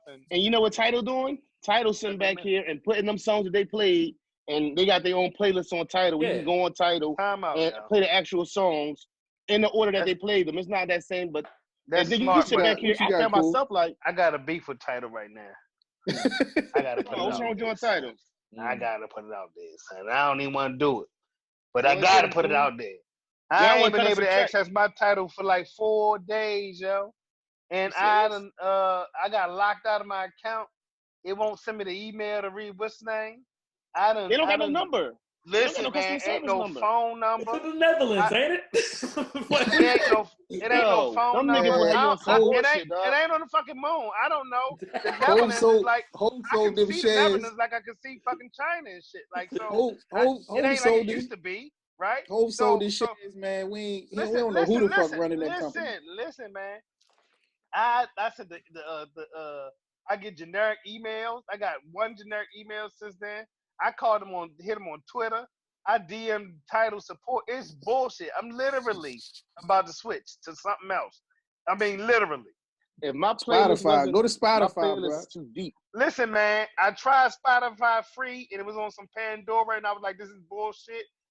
And then it played in my background, and I didn't ask it to today, and I uninstalled that shit.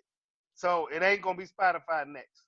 Apple Music, baby. Premium. You gotta get the Apple premium Music. Spotify. Listen, the premium Spotify cool. But I understand what you're saying, but I ain't like that fuck shit. I'm too when I got in the car. The free shit janky. The free shit janky. My playlist over. I'm like, I'm in too deep with my playlist game right now. I want to be in too deep too. I've been supporting early, but they won't fucking answer my shit. I'm gonna have to suspend my shit. That's crazy. Yeah. Brief commercial break. This podcast is sponsored by Smooth Brew Tea, best tea on the planet. You guys check out Smooth. Smooth came to the house. You goddamn right. I paid him. Yeah, right. And shout out to my cousin. How can I get some? Oh, I got you, bro. I'm had to send it to you. I got it all. Yeah, I got everything. I said, he's like, that's what I got left. I said, yo, bring that shit. I put some money on the cash app. Yeah. Shout out to my cousin Smooth, man. Got his own, you know what I'm saying, tea company. That boy never punched nobody else's clock, boy. Never, boy. He goddamn hustler, man. Yeah, hustler. Smooth a hustler, baby. Hey, yo, did any of y'all get a chance to check out that Chappelle doc on Netflix? I saw it. It was pretty good. I'm gonna get to it. Yeah, that was dope. Legit. That was dope. Yeah. It was pretty good. Bro, I know bro fucking with it. Y'all ain't fuck with Dave yet, the Lil Dicky show? Yo, if you ain't fucking with Dave, you missing out. Oh, that shit funny. Yo, that shit, You missing out, man. Yeah, I ain't checking out yet. Yo, you gotta do it, Juice. I'm telling you, man. It's like Atlanta. It's like Atlanta a little bit, like comedy-wise. The kid funeral shit. When he did the funeral, nigga, I was wheezing, nigga. Yeah, Lil Dicky. Yeah, that joint had. Dave. It's called Dave. It's a half an hour show. It's on FX. Yeah. Yeah, it's an easy watch because it's a half an hour. Yeah, 22 minutes. Bro, did you ever watch Brockmire? Yeah, I watched that shit. Nigga. I went straight to that episode. That episode had me crying, bro. The whole joint ain't as funny as that, but that shit, that one episode, nigga, that shit had me wheezing. And those really gets home. Two of them really gets home, I think. The Bull Gator and I want to say Taco from the DJ boy, Liz, right? He from Our Future. The DJ from Our Future. Oh no shit. Oh yeah. He fucks with them and them. Okay. Yeah. Tyler and them boy. Yeah. Yeah, that shit funny. Yo, I want to have this conversation. I've been meaning to have it. Me and bro had this conversation, but I think we talked about it slightly before. But and do something interesting because you be in the studio like that. Because I remember when we was growing up, it was like two rappers who getting right. And then it was like, you got all these rappers that come out, nah, man, I just go in the booth and I just be rapping. So I'm just curious as to like how was the process if you're experiencing that, and how many guys are doing that? Because that's the new thing that everybody don't nobody right now. They not, because what you can do now is when you go in the booth and you get with your engineer, you can basically spit a couple bars, listen back, then after you run those bars, you can add like 4 bars, so like you can build your bars and record them. So when they say they're literally just, they're not really just coming in and spin a 16. Some people do freestyle or do something like that, but for the most part, man, they coming in and then they lacing it like that. Some niggas do spit like a real good, maybe, I don't know, who knows. So how often do you get like how we used to be when we used to come in and lay our verses down, like, or is it like that more often, or is it more of a thing where the cats are doing that process now, where they're just doing 4 bars and then? It's a mix. I mean, I would say more people are definitely coming in and trying to just do it off the dome, but you waste a lot of money if you're not good at that shit. So a lot of people try to come. Dome. Well, let's say you already got your verse already mentally in your head, or you got it written down. Do that happen more, or is it more the guys in there? I know y'all don't care. At the end of the day, y'all running the clock anyway, so you can sit there all motherfucking day. Nigga, as long as I get paid the hourly wage, I'm supposed to get paid. Yeah, it's you're starting to see the trend. Everybody wants to come in and be able to say that they're doing it like that. You know what I'm saying? Because I guess Lil Baby don't write. Do Lil Baby write? Who don't write? Sure. A lot. It's so many. It's a lot NBA of guys don't write. Now saying that. NBA don't write. So like people like they follow the hottest niggas in the game. NBA is like the hottest nigga in the game right now. So they want to be like him. They want to do how he do it, and he don't. He kind of just put his shit together like that. So. I was curious about that. Oh, he said fuck Floyd. He said fuck Floyd. Nobody listen. It's cool for him to say fuck Floyd, but I say fuck Floyd up. Y'all tripping on me. Nobody was listening to that. Fuck out of here. Nobody believed him either. Who, NBA? Man. And I'm gonna let you don't know what. See, Juice what don't y'all fucking know? Like, what are y'all talking about, yo? Hold up, yo. Time out. Juice believing, yo. All the other bullshit aside, we're not talking about you bringing out your GAT, your 45. You think the NBA young boy got fucking hands with Floyd Mayweather? Are we having this conversation? Nah. Okay, all right. Nah. I know you got relationships, Juice, so that's why I'm quiet. And I'm going to shut the fuck up, and that's it. Like, that's it, I'm good. Yeah. What are we talking about? I'm gonna say it like this, man. Is okay, let's talk about this. Can we say this real quick? Go ahead. The young lady went to his house, and I guess she was allegedly told to leave, came back, tried. Is this Floyd's daughter? Ayanna Mayweather. Yeah. Okay, Floyd's daughter. Floyd's daughter. So, and did this happen in Texas or did it happen in Nevada? I'm confused. Man, It's Harris County. It's Harris County. Harris County, Houston. Okay, yeah, it happened in Houston then. It must have. I thought that was wild because she hired Jay Prince lawyer too. Yeah, dog. I was gonna say like it's you know what I'm saying? Yeah, but, right. I know as far as like, you know what I'm saying, with that whole situation is like this, Kodak, stepped out and said he was cooperating with the police or whatever, which was, some NBA young boy shit. was. Yeah, NBA young boy was. By letting this happen and shit like that. But I'm gonna say it like this, man. I'm gonna say some real nigga shit. If this man, he's the millionaire, man. He's not in the streets no more. You know what I'm saying? What we talking about? I'm talking about. I'm not gonna say NBA young boy. I can't speak on him and say what he does, but I can say this: a man at his level shouldn't want to be in the streets no more. Okay. Even if he rapping or have some affiliations, he's going to excel. He's gonna make millions. He should want to take his money and invest it so he can make much more, you know what I'm saying? And so he could create jobs and things like that. He can't necessarily just handle every negative confrontation the way he wants to. It may be in his best interest to call the police. It may be in his best interest to start acting like the citizen he is now going to be as he ascends in his riches, you know what I'm saying? So even some of the things that he says, shit. If he says some shit on Instagram or whatever, some of that shit is for the gram. It's not in his best interest. If it's people really thinking and they want to protect the bag so he can continue to feed everybody, even people around me, you know what I'm saying? Then he has to act like a citizen, you know. And so the street niggas not gonna understand that, but the streets don't love you at the end of the day. Yeah, but the nigga from jail was trying to tell you some shit. What the fuck? I'm never arguing with somebody in jail. He said that. He said that too. Like, I'm not arguing with you. You know what I'm saying? No. You fucking up the bag right now. And listen, and that's why is doing grown man shit. We all grown enough to know that. How the fuck is Kodak? How the fuck is young boy the grown man in this situation for real? We going to knock us as men in our late 30s, over 35. We're going to look at Kodak. NBA crazy, dog. You the best young cat out here. Everybody loves you. Why are you doing that?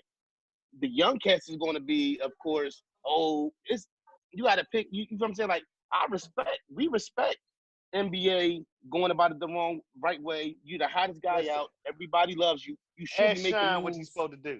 Ask Shine what he's supposed to do. Shine might still say that dumb shit like, yeah, you know, I won't regret it. No. Ask him, can he find Shine? And that doesn't give you the you're right. Where is Shine? That nigga never even put out no music when he came home. The better question, right? Cool. Actually, can you find that nigga? That's what I'm saying. He did the wrong thing. Police trying to be president. Right. He did the wrong thing. Yeah. No doubt. Speaking of Shine, why J-Lo and Diddy on the motherfucking gram. Can we talk about J-Lo and Diddy together? Still popping. They did the right thing. They got sitting up here like my man loves you. He's a 90 hip hop. Bro, that was so weird, bro. That was so weird, bro. But then a couple months ago, Diddy said something like that was like coming at J-Lo acting like he was trying to get with her maybe more like a year, because when at the Cassie got pregnant by the boy and all that. I recall something being said by Diddy. Yeah, he said something slick like, all I did is J-Lo's, or all I did something slick. Yeah. My man, first of all, my man losing his mind, man. Like, you know what I'm saying? Like, you got all the OGs losing their mind, yo. All the OGs, the Corona guys losing their mind in the house. Diddy losing his mind, bro. Like, you got, I think his best friend died. His girl left him all within like 6 months. Like, his girl left him, got married, got pregnant within like 6 months. His best friend died. He 50. You know what I'm saying? He was fucking his son ex or whatever. This shit. He trying to figure out is there more? Shit, ain't no more to it. He better figure that shit out. Yeah.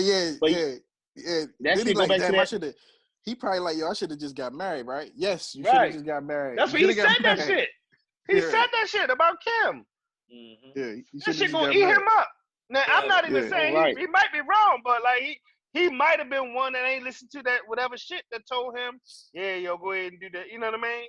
Mary, one of them, either Kim or Cassidy. Like, yo, he had Cassidy on the hook for what, 10 years? Yeah, but he took one of the kids, and like he took Cassidy. Yo, and he told her. I think he told her not to keep a couple babies too, yo. Like that shit. Listen, dog. That shit wasn't gonna work because you took her from main man Ryan Leslie and destroyed his whole career. That shit wasn't even gonna work. That shit not supposed to work. Like his career ain't over, bro. If she was willing to go, she wouldn't have his anyway. That shit right there, that shit was meant to happen with her and her getting pregnant by the bull. Like, dog, you not only did you take her from the bull, you fucked this whole career. Ryan Leslie, what's his name? Ryan Leslie? Yeah, man. If she was willing to go, she was never his anyway. I fuck with him. He actually like Ryan Leslie. Oh, I'm a huge Ryan Leslie fan. Yeah. Did Puff not fucking whole shit up though? I don't think so. I just think it just changed. He was shit. You know what? I don't think Ryan Leslie fucked up. I've seen him somewhere. No, I ain't saying no. Basically did some. I'm not saying he ain't saying he fucked up. He just saying that he should be a bigger regard than he is. Yeah, right. Ryan Leslie, him, Kerry Hilson. Yeah, but you got to think. Kerry Hilson said the wrong thing. Yeah, she said the wrong thing about the other person from Houston. She did that to herself. So you got the boogie man and then you got the boogie girl. The boogie man and the boogie woman. It's just two people from Houston. You just don't say their name in the wrong. You say wild shit about Beyonce, bro. You end up missing. And that was beyond the, you know what I'm saying, the Beehive that got straight to the business. But y'all see how Diddy made Fat Plant stop twerking? Yeah. Yo, it was the song. That's hilarious, yo. It wasn't. He did? That's not what happened. Yes. They said it. Oh, it's Sunday. It's Sunday. That's not what happened. That's not what happened. What happened? Come on, JB. So look, if you watch the joint, right? So the song that she was listening to was like, I think it was Lil Baby or somebody. He was like talking about sucking dick and all this shit. And I think Diddy heard the sucking dick part, was like, whoa. Yeah, it's Easter Sunday, we're not doing that. I heard that. Yeah. But it was funny because she started twerking. Yeah, everybody was like, she stopped. Yeah, everybody was like, yo, you let Drea twerk and not, what's her name? Fat Plant. Yo, y'all is out of Lizzo. Rel said it first. Rel said it first. No. First of all, Rel said it first. Don't be that guy. You ain't even say nothing to Rel. Rel said it first. No, we gotta address something because before it was Juice's. Hold on, before it was Juice's light skin, so he could say it. Now it's dark skin niggas saying shit. And it's like Rel said, Rel literally. Rel called her Fat Plant first. No, this goes to Cool. This all started with Cool. And yeah, you're right. Cool started it, and it went downhill. It went downhill. I was shutting up. Nah, Cool started this shit months ago. He did. He called her Fat Plant first, and we all roll with it. Yeah, that might be no. You know what's funny though? You know what I appreciated about that video? And actually, I didn't realize that he was stopping the music and not her dancing. But like, she stopped dancing. Yeah. You know what that tells me? Yeah. She can be corrected by the right energy, by a man. Yeah. Right? Like she needed in the first motherfucking place. Right. She was so clever. And quit all that goddamn work. It made her look good for the 3 seconds. I was like, yeah, shut the fuck up. Like it was sexy. It was sexy. Shorty, you don't gotta do all that. Yeah. You a pretty girl. She's a pretty girl, dog. Like she's not an ugly girl. You can't say she's pretty. She pretty. Like, you can't say she's ugly girl. Cool said play the flute. No, I'm like it's a girl on Instagram I follow that play all hip hop flute shit, and I think it's hot or violin shit or something. It's sexy to me. For real. I mean, I don't want to fuck, but like, listen. So Cool. She took correction by a man, and I like that. Hey, Cool. So if she was pregnant and played the flute, come on, where you gotta go? What the fuck? Yes. Man? Hey, Cool. I remember everything you say, Cool. Remember that? Come on, yo. Hey, Mike. That might be the name of this episode. If she pregnant and played the flute. Hey, Mike. I almost ran right into that pole. Dog, what the fuck, man? Yo, you said a booby trap. You said a booby trap for that man. That's real talk.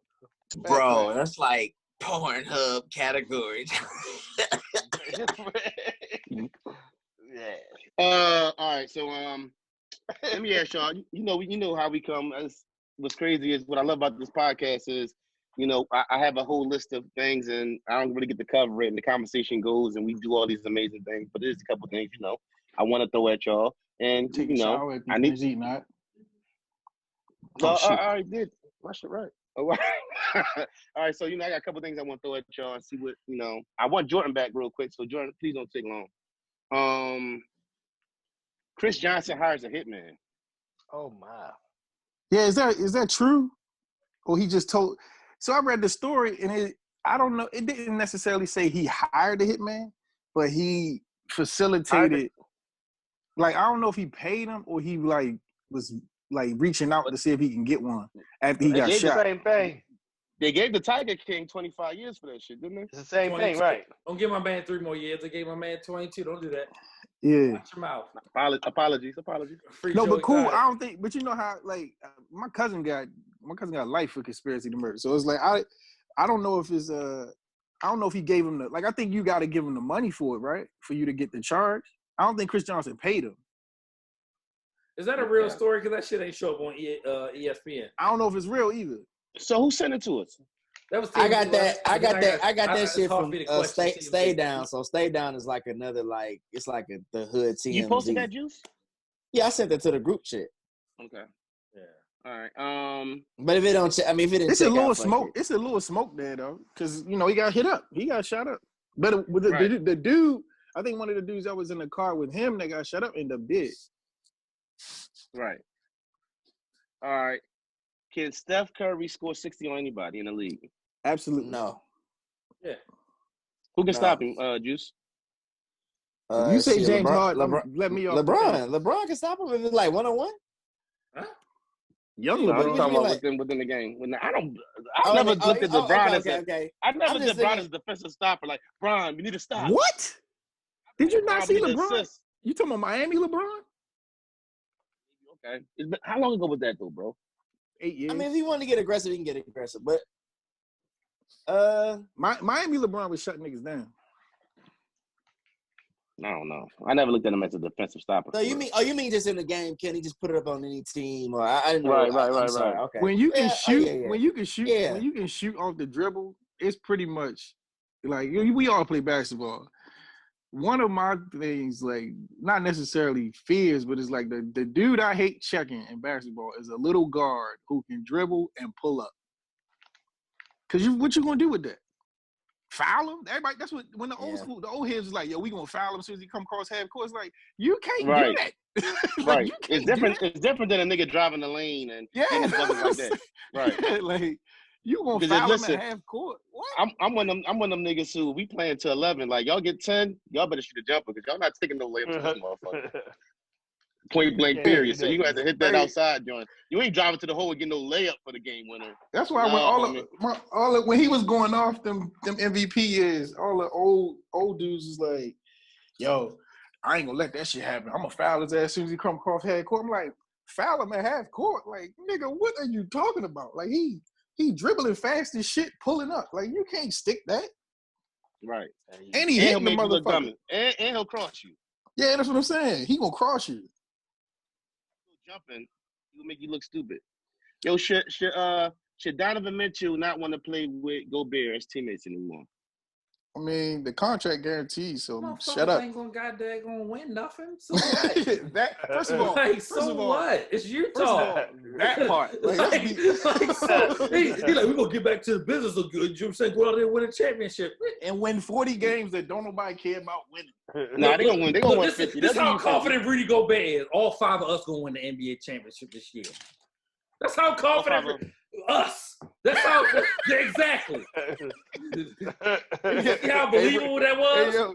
Hey, Neef, we got the same chances the Jazz do to win the championship. Same ones. They might as well bring us out there. Yeah. Right, all five. Right, exactly. On to the same. Yeah. I don't know. When we potting, we hard to stop them. I don't know, yo. When we on fire. What they should do once this shit overblows, like I've been saying for years, make that shit like the Premier Leagues in soccer. Get all these, like Terrell hate them mid-tier teams, and I like watching the little funky ass teams, but they don't need to be playing the Lakers. Like, get that shit out of here. Fucking get rid of the divisions. Take 10 of the mid-tier teams, put them in their own shit. Let them play 12, 20 games, whatever. Put the big dogs in their own fucking 10, 12. Nah, you fucking up the money. 82 games. Whose money? For the gonna owners? watch, nigga. The owners? No, they get profit share. What are you talking about, the owners? Yeah. But they want them chairs. They want them chairs filled 41 games. You telling me? So when Where when do you KD think they selling out? What are you talking about? They want them chairs filled? No, they're not the Lakers, bro. And the TV deals are crazy. You put when KD come back, you got KD, Kevin Durant, like you got KD, Kyrie playing for Brooklyn, playing LA. You got you put Brooklyn, LA, fucking Houston, Milwaukee. Hold up. Juice had to look like.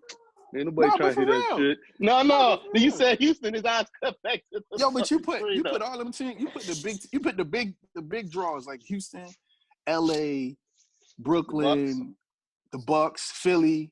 You know what I'm saying? Who else? Golden State wants Steph and Clay come back.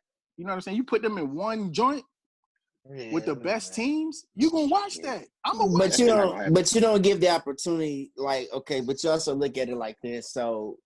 Imagine if like Jordan was in the league still, like I should get to at least see him, even if I'm not a fan of him, play. If he, you know what I'm saying, if he's playing while I'm a kid right now going. So it's like turn on the Golden State. League. Golden State, you don't get Golden State without Golden State wasn't premier until them guys grew into what they are. I think that's horrible to say. What? What you Golden mean? State had some great stints of being premier. They did, but bro, yeah. that eliteness, they was never like they were for that 5-year stint though, bro. Time out. So you realign it though. You're so skipping look, some stuff, bro. But even if that's true, right? What am I skipping, bro? But Neef, even all right. So even if that's true, right? You realign like Tim Hardaway, Chris Mullin, Aaron. They wasn't championship caliber. First round, second round. No, they were. They were championship caliber, and then you still had a Golden State team to beat the number 1 seed. Like that happened. So they were going to win a championship. Come on, bro. No, he's saying. So listen. So even if that's the case, right? Steph Curry's a great shooter, right? And then they was on the cusp several times, and then you got the probably arguably one of the best players in the world to then come to your team, and then that shit imploded, right? So we see what they are. They won now. They won a championship and lost a championship before that. Yeah, I understand what you're saying. I'm not saying that they're devoid of winning a championship. I'm just saying I wouldn't call Golden State a subpar team. I wouldn't just like calling the Lakers a subpar team before LeBron got there. They're not. Just because you didn't win the championship. No, we wasn't in the playoffs for 7 years though. So what? Who has more championships than us that don't have? But you can't compare. You can't compare the Lakers and Golden State, who the last time. But listen, hear me out. So hear me out. So even if that's all right, so say for all right, that's true, right? Golden State fall off, whatever. If Clay and Steph come back and they're not the same, you realign those divisions and keep like the premier teams in that. Like for that year, for that time, you keep them in one joint and let them battle it out for 20, 30 games. You have the mid-level team, like a nigga like me who want to see Phoenix and Memphis play on a Thursday. You know what I'm saying? He wildin'. Yo, I'll tune in. You love basketball. I'll tune in. I love basketball too, but y'all know John Moran ain't staying in fucking Memphis or he gonna regret it. Like, what are y'all talking about? Yo, Devin Booker. Any of y'all ever been to Memphis? Like, Devin keep it a buck. Anybody been to Memphis? Anybody? I've been to It's like 3 lights. You know Devin Booker took the extension though. That's the same shit with Main Man from he's the fucking nut ass dude. Like Main Man from the Wizards. Why did Bill take that money? At least what do you mean? I don't even understand that Bill shit. You take the money, and then what? DC a better city though. At least you could be like, it's a better city. I'm just talking about. No, but listen, they not nowhere near winning.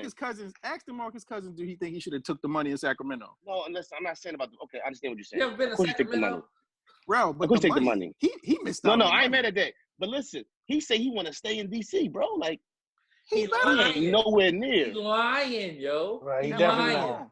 He definitely lying. He lying. He definitely lying though.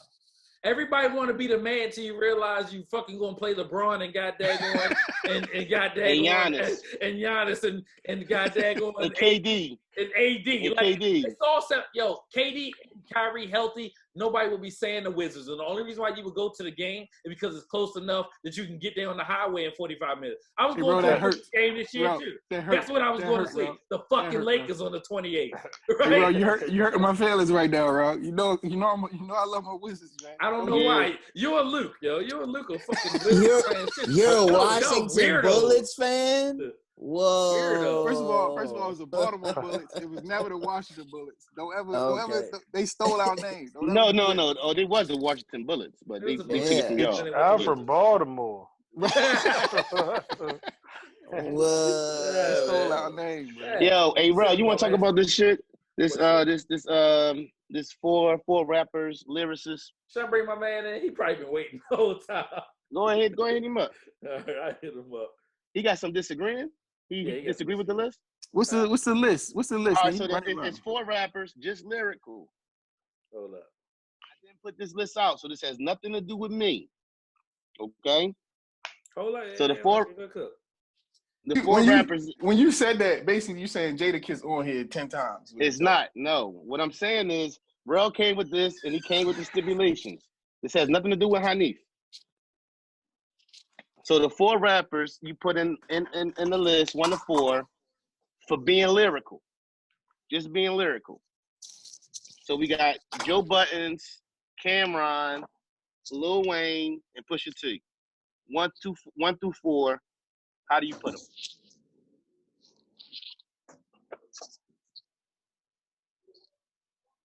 I said, well, I'll start. I said, probably be surprising.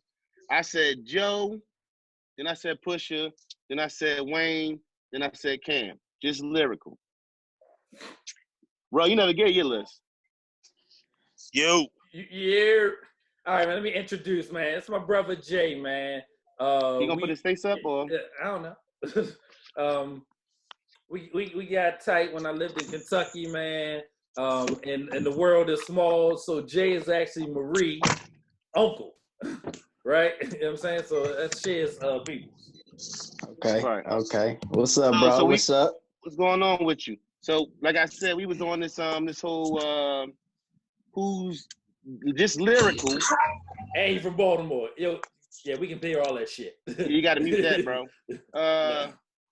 We was talking about who's the most lyrical MCs of these four: Joe Buttons, Cameron, Pusha T, and Wayne.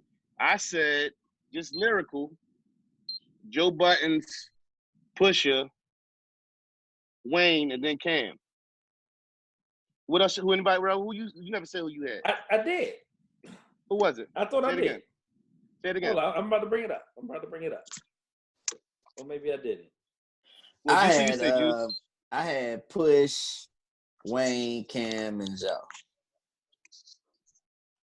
I'm shocked. Who you got, Jay? Jay Johnson. Yeah. Who you got? On who? On that list, Out of them four. I told you it was like who was the people on there? It was Cam, Wayne, Joe Budden, and Pusha T. I said I was gonna go Cam, Pusha T, Joe, Wayne, and Joe. Yeah, Joe Budden last. What Cameron we talking? We talking Confessions of Fire? That's what I'm saying. Cameron. That matters. Late Cameron now, because Cameron now might be ain't no punk music. If we just talking lyrically. His list, I got the same list as his. Wayne don't count because he don't write his own stuff. Oh. No. Now the reason, hold on. The reason Wayne's kind of lower on my list is sometimes when you listen to Wayne bars, all his bars don't make sense. Sometimes Wayne be just rhyming. So he'll say some shit, and I'm just like trying to figure out what the fuck is he talking about. So I find myself, especially lately, I find myself in that space with Wayne where I'm like, yo, what the fuck is he even talking about? He's just rhyming words together. I refuse to listen to The Funeral. He rapping, but like I said, he's just making words rhyme. Right, but is it from a legacy standpoint that he rapping, or is he rapping? No, he's listen what I'm saying. If I hear you rhyme, right? Let's say I hear you rhyme. I might ask you, yo, when you said that, what did you mean? I don't think he can answer that. Is he on some Eminem shit? Yeah, I would say like that. It sound good, it rhymes, but it don't make no sense. So that's the issue I be having with, especially lately Wayne. It's better than the Wayne before that though, when he was really weird. But it's still like, dog, what do you mean when you say? I'm the type of nigga. I hear a whole verse or a whole rhyme, and I be like, damn, I wonder what made him say that. I don't think Wayne can tell you what he meant by that if you ask him certain shit. So looking at this list, we can say that about Wayne. We can say that about Cam. So automatically, these motherfuckers can't be in my top two, right? Automatically, off script. Yeah. Tell me a point where Joe Budden ain't been rapping. Tell me a point. Especially the Laffy Taffy Cam. I can't deal with the banana fan again. Computer's Putin. Right. I can't. Computer's Putin. Ori. Sorry, Pori. I have my earphones in my eerie. Chapstick on my lippy. Y'all mean. Y'all mean. Fuck out of here. You know what I'm saying? Drippy. You know what I'm saying? Penny. You know what I'm saying? Phony. Hey, listen. Say what you want. Say what you want. Go ahead, Juice. Say what you want. That shit was banging in the motherfucking streets. You gotta say it. You can't lie. That shit was hard as fuck. So hey, Jay, stop listening, man. Hey, Jay, let me ask you though. How many niggas went out and bought pink shit after Cam dropped that? You say lyrically. Why are we talking about shirts? But I'm just saying. I'm from Philly. We wore pink shirts in the 90s, baby. We was pink shirting in early. That is true. Yeah, we was wearing pink Shout out to polos. C's. But 90s. hey, Jay, let me ask you this though, Yeah. Jay. What's your favorite Cam? Like, what era of Cam are you referring to when you? Because I can feel you to a certain. My first favorite rapper was Cameron, and that was in '98, Confessions of Fire. And before that, I was, what's Pull It, bro? Yeah, I was You always rolling talk about around that Baltimore in '97. Yeah. Check my receipts, listening to Cameron. I So was the biggest fan. So Jay, what Cameron are you speaking to? I'm like, I can't say I'm 97 because I'm probably the young bug of the group. So I'm like 99, 2000, like Cam. Okay. So what? Come Home With Me. Come home with me, yeah. And then Purple Purple Haze. Yup. And then Purple Haze is borderline classic. Like Purple Haze got some shit on it. Purple dog. Haze is a classic. like when he came out with Horse and Carriage, that's when I started like banging. That was Cam. '98. That was That was Confessions of 98. Fire. It was Confessions of That's Fire. Confessions of Fire. Yeah. Okay. I'm not wrong, Alright. yo. But I think Rel give me so much because like my guy hands down is Crit. Crit. You're a big Crit fan. But Crit lyrical though. Like that's what I'm saying. Like he's like as Yes. being an artist, he is the most underrated artist I think that is out there. Truth. I hear a lot of positive. I'm not a fan, but I've heard a lot of those kind of remarks. I wouldn't say Crit. I don't feel like Crit underrated. I feel like he's got a specific fan base. Like I'm a fan of Crit. I always love Crit. I just think his fan base is specific. I don't think he underrated. He just reached to the people that he reached to, and then we've been fucking with him since day one. I say the same thing, and I'm not the biggest fan, and I'm not actually one of those guys. But I say the same thing about Joe. When Joe rap, you talking about just rapping. You throw a beat on and let him rap. It ain't too many guys in the game that can do what. And I swear to God, it hurts me to say it because I know how happy it makes brother hear me say the shit. I gotta give it to him. Like one of the most lyrical bars. Oh my! Listen, he said, "Bridge and tunnel, give a fuck how I come across." Like that nigga be rapping, dog. But I think what hurt Joe was the fucking pretty much the lapse of time he had when he was like not underground, but yeah, he was underground. He can never make that commercial in a time when that was major. He could never give you that. But that wasn't the question. It was supposed to be. No. I'm not questioning that. I'm just saying as far as him ever being his skill set being put to the forefront and given his proper love is the fact that he was never that guy. He was the type of guy who I'm gonna do what I do, and either you gonna fuck with it or you not, and that's just cool. And he was cool in that lane. You get what I'm saying? But he never got that radio besides name another radio song he had besides Pump It Up, which is his first joint. But that boy really but he rap though. He really raps. Like you can listen, Joe might kill you on your shit. If you got Joe featured on your shit, you better come strong with your 16. Cause Joe might bust your ass on your shit. If you name somebody that you think is more lyrically inclined than Big Crit. Hey, you know what? Thank you. I'm going back to that. All right, let's talk about that. Can I be real with you? I'm glad you brought Big Crit up. Shout out to Big Crit, man. Hey, Big Crit the shit. I'm going to say this. Hey, first off, Big Crit shit jam, and he produces his own shit. And write it. And write it. So it's like Return to Forever is a classic, bro. A lot of times the Southern artists get looked over because of the 808s and the drums, and it's like the movement. But boys really be spitting and saying some shit. They're like, oh shit, he can really spit.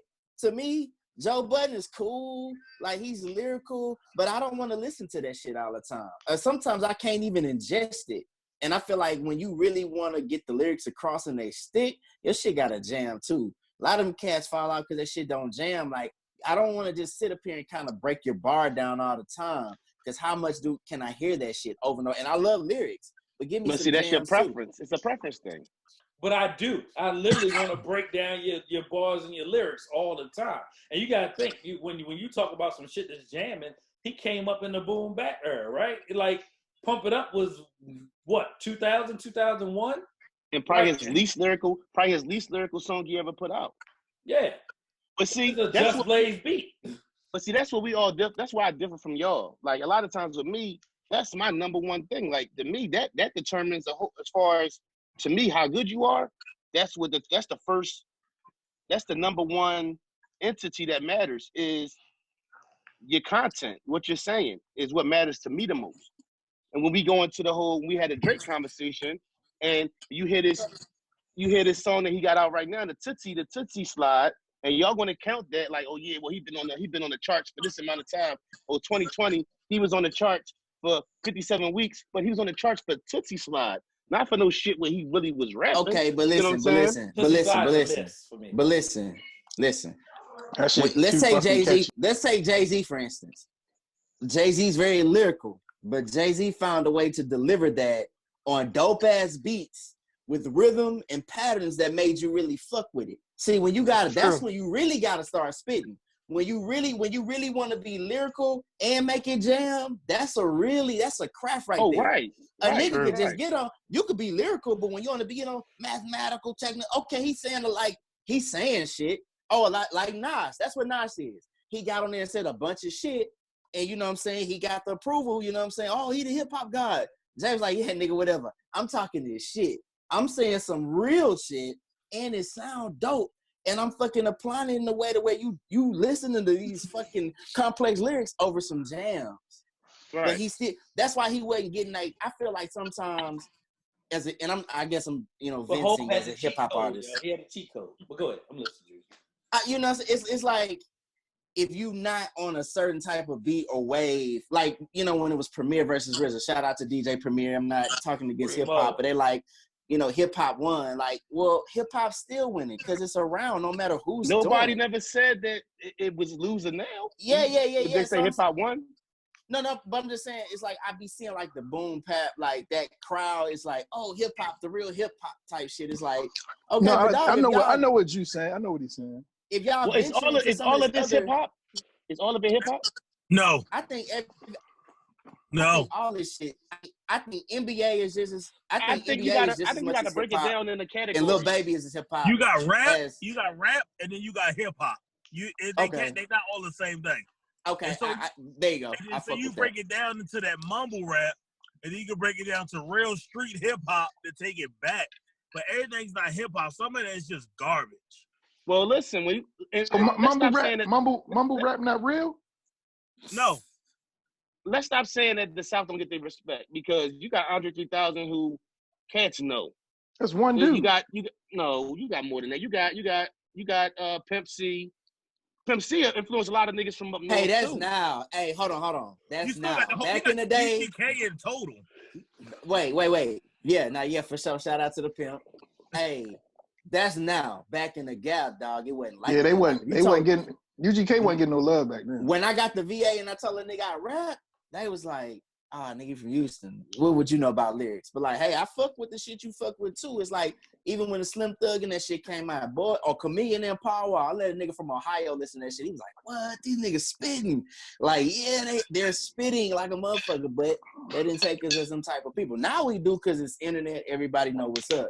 But, so let me ask you a question. Who's the greatest person that ever came out of Cash Money, you think? Juvenile. Greatest as far as what? When you say greatest, what do you mean? My nigga was BG. Not successful, but greatest. Who had the most to say out of Cash Money? Juvenile. BG was, to me, I think BG was really the one that should have went on to do bigger things, and he actually did to a degree. You notice, remember he did the shit with Mobb Deep? Yeah, BG was a better rapper. But then all them niggas. No, Juvie. What? He gonna say Wayne. BG was a better. No. I ain't saying I ain't saying as a teenager. BG was a better as a fucking teenager. Yes. Yeah, BG was the better rapper. Wayne wasn't writing it.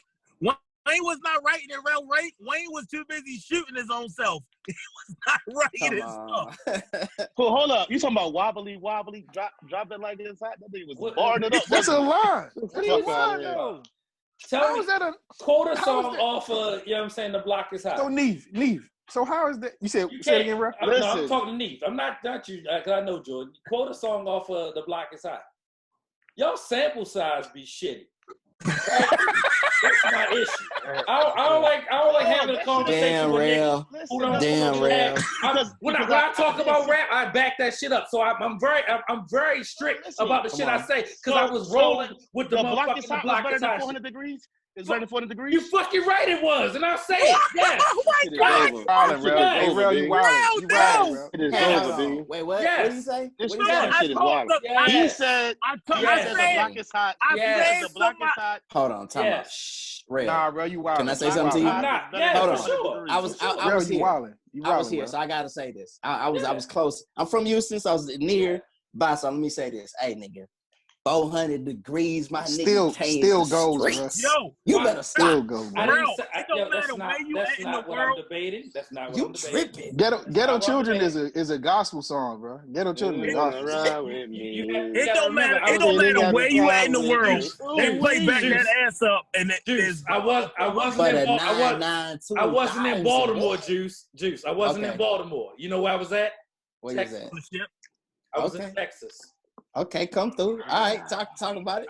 I was in Chocolate City when God daggone Jubilee brought Juvenile out there to spit a bar. I was there. You That's understand that? This was pre-400 degrees. Don't get it fucked up. I've been a fan. Don't get it. Okay, man. Okay. Yeah, but the block is hot. I was a Cash Money fan before You getting hyped don't matter, dog. I don't care how much yo, you're not hearing what I'm saying, yo. You're not hearing what I'm saying, yo. You still got milk. You still got milk on your breath. You know what I'm saying? That's great. You still got milk on your breath. You still got milk on your breath, right? It ain't fucking with 400 degrees, You wasn't with the No Limit Soldiers when that shit was happening. You right. You wasn't true to the game. You understand what I'm saying? You wasn't true to the game. I didn't listen because I didn't listen to every album, that means I'm not true to the game. What I'm saying to you is I was listening to True and I was listening to Boot Camp Click at the same fucking time. I'm on that Boot Camp Click. Don't get it twisted. I was listening to motherfucking Mystical underrated. What they got to do with Wayne? You're not Wayne. So what I'm saying to you, that's my point. Your sample size ain't big enough or large enough to say what you goddamn have going on. I don't speak to niggas who don't know nothing about you goddamn on the block. Hold on, Ray. Guess what? Hold on, Ray. You take rap advice. You listen to rap that I'll tell you to listen to. So shut up, nigga. I don't listen to that bullshit. Neef, you wasn't fucking with the No Limit Soldiers, yo? No. I wasn't big on it. You missed that, Neef? You missed that wave? No. Hold on. When P came out with that, when P came out with that orange CD, with make us say on there. I tried to listen to it. I tried to listen to Silk the Shocker shit. I tried to listen to certain shit, but it wasn't. Hey, now wait a minute. Silk the Shocker. Listen. Now you can't. Yeah, you can't pick up Silk. That's not cool. No. Silk the Shocker will fit right in right now. Oh my God. That's a fact. The Shocker be the man. He would. The movement, but I wasn't checking for that. I wasn't even checking for it. Matter of fact, somebody put me on. I wasn't even on 3-6 Mafia till about 2000. My man put me on from Memphis. Yeah, I don't know, yo. You might can't do this rap thing, yo. I told you, yo. Listen, dog. When you listen, when you live in different cities, this shit I was listening to, that niggas would be like, yo, what was that? You know what I'm saying? Man, somebody you gotta like put you on. Thugs either? No. Yeah. East 99. Stop playing, dog. That album, Mr. EG. I'm just checking. That's one. I don't know. Nigga, that's one. We had a check. Nigga, that's one. But what I'm saying is, hold on, listen. In those days, let's keep it a bean. Can we all be honest? Yeah. You wasn't I'm just. defending It wasn't. I'm defending Hold on. it Wasn't no internet. It wasn't no internet. So if somebody ain't put you on, I got put on CNN. Capone Noriega, Trish put me on. Gave me the war report. Somebody had to put you on. It wasn't nobody putting you on. It wasn't playing on the radio. You wasn't checking for it, bro. It was a different. You were in what? Where were you at? You were in where? Baltimore. Right? No. But you said you was in Texas or something. I was in A school, yo. Okay, so you come across that kind of stuff because it ain't 2020. 2020, you can pull some shit from the underground shit. But you're making my point. We were talking about Wayne. That's what we talking about. I heard 400 degrees, and I heard that Lil Wayne shit, and that Block is Hot wasn't fucking with 400 degrees. Okay. I heard both of them. Okay. I told Rel earlier this week that he was tripping on some of his choices. And this proves furthermore tripping because AJ, why wait, AJ? For me, because he knew me and you would have came together and fucked this shit up. That's why. That's what it was about. He done licked us up, man. Let's go. Nah, yo. Bro, let me tell you, man. So, and I'm always honest about people who put me on. Jordan put me on Ludacris. I walked into his room at 618 Parkworth Avenue, and he said, "You ain't down with this Ludacris," and I was a Ludacris fan from that day on. Right, So, back for the first time. Bro, you ever listen to Screw? Yeah. What's the best Screw? What you mean? What's the best Screw? Like the Screw tape? DJ Screw. The Carl Thomas. June 27. June 27, baby. Did they have the Carl Thomas joint on there, Drew? Hey, Drew, they had the Carl Thomas joint on there? My man Red, Rashawn Morgan from goddamn Galveston. We used to be in the goddamn galley. I didn't know what the fuck he was goddamn playing. But you on a goddamn deployment with a motherfucker for 6 months. Right. You start jamming to some goddamn Screw. And listen, you know if he had the radio. In the turning lane. You know what I'm saying? That's some shit we was listening to. You had to listen to some shit you want to listen to. They had the radio, they had the car. Yeah. You get a nigga car, you gotta listen to what the fuck is on. Yeah, we was rolling around the Cadillac. I was shocked. Shout out my man TS. My man TS from Georgia. That nigga was on state property early. I think it was singing early state property shit. When I met him, I'm like, damn, what you know about that? Nigga, I saw Pastor Troy at Savannah State Homecoming, nigga. He did No More Play NGA live. I was a Pastor Troy fan. Nigga, I'm talking about that was and they used to play that shit on the radio back to back, the whole state of Georgia, cuz. Atlanta, they used to play No More Play NGA. I was like, who the fuck is Pastor Troy? Nigga, lay some shit out. Big mouth, big talk, big game. I sing in my lifetime. I sing. Nita Mike took me to see Curtis Blow. Oh shit. DMC. I seen Kid and Play be introduced for the first time ever. I seen Salt and Pepper, Big Daddy Kane. I seen NWA. I seen NWA come to Baltimore. I had no business going down there. I went with Ernest and them. Shout out to Ernest. And you saw the Ghetto Boys too, cool. That's what y'all saw the Ghetto Boys, wasn't it? Ghetto Boys, Easy. My mind's playing tricks on. Listen, ain't no parents go though. Like my parents ain't go. I don't know what that was crazy. I told you I seen Biggie and Method Man and them. All right, let me ask y'all something. Name one artist that everybody would be shocked that you fuck with, that shock people. I don't know what Jordan. Anything Jordan say now, because Jordan, his range is crazy. I listen to a lot. Jordan range is so crazy. I listen to a lot of music. What do you mean fuck with? You got to be more specific than that, yo. Like me, that Regulators album, Warren G and that joint right there was like one of my favorite. That's a shocker? That's not a shocker. No, I'm just saying. I don't know. Why is that a shocker? I don't know. Like, I would think you weird that you didn't listen to that. That's like a shocker would be like, and like you said, that first Bone Thug joint. That's not a shocker either. I'm a huge Eagles and Beatles fan. I love the Beatles. I think the Beatles got some jams. I want to, the White Album is cool.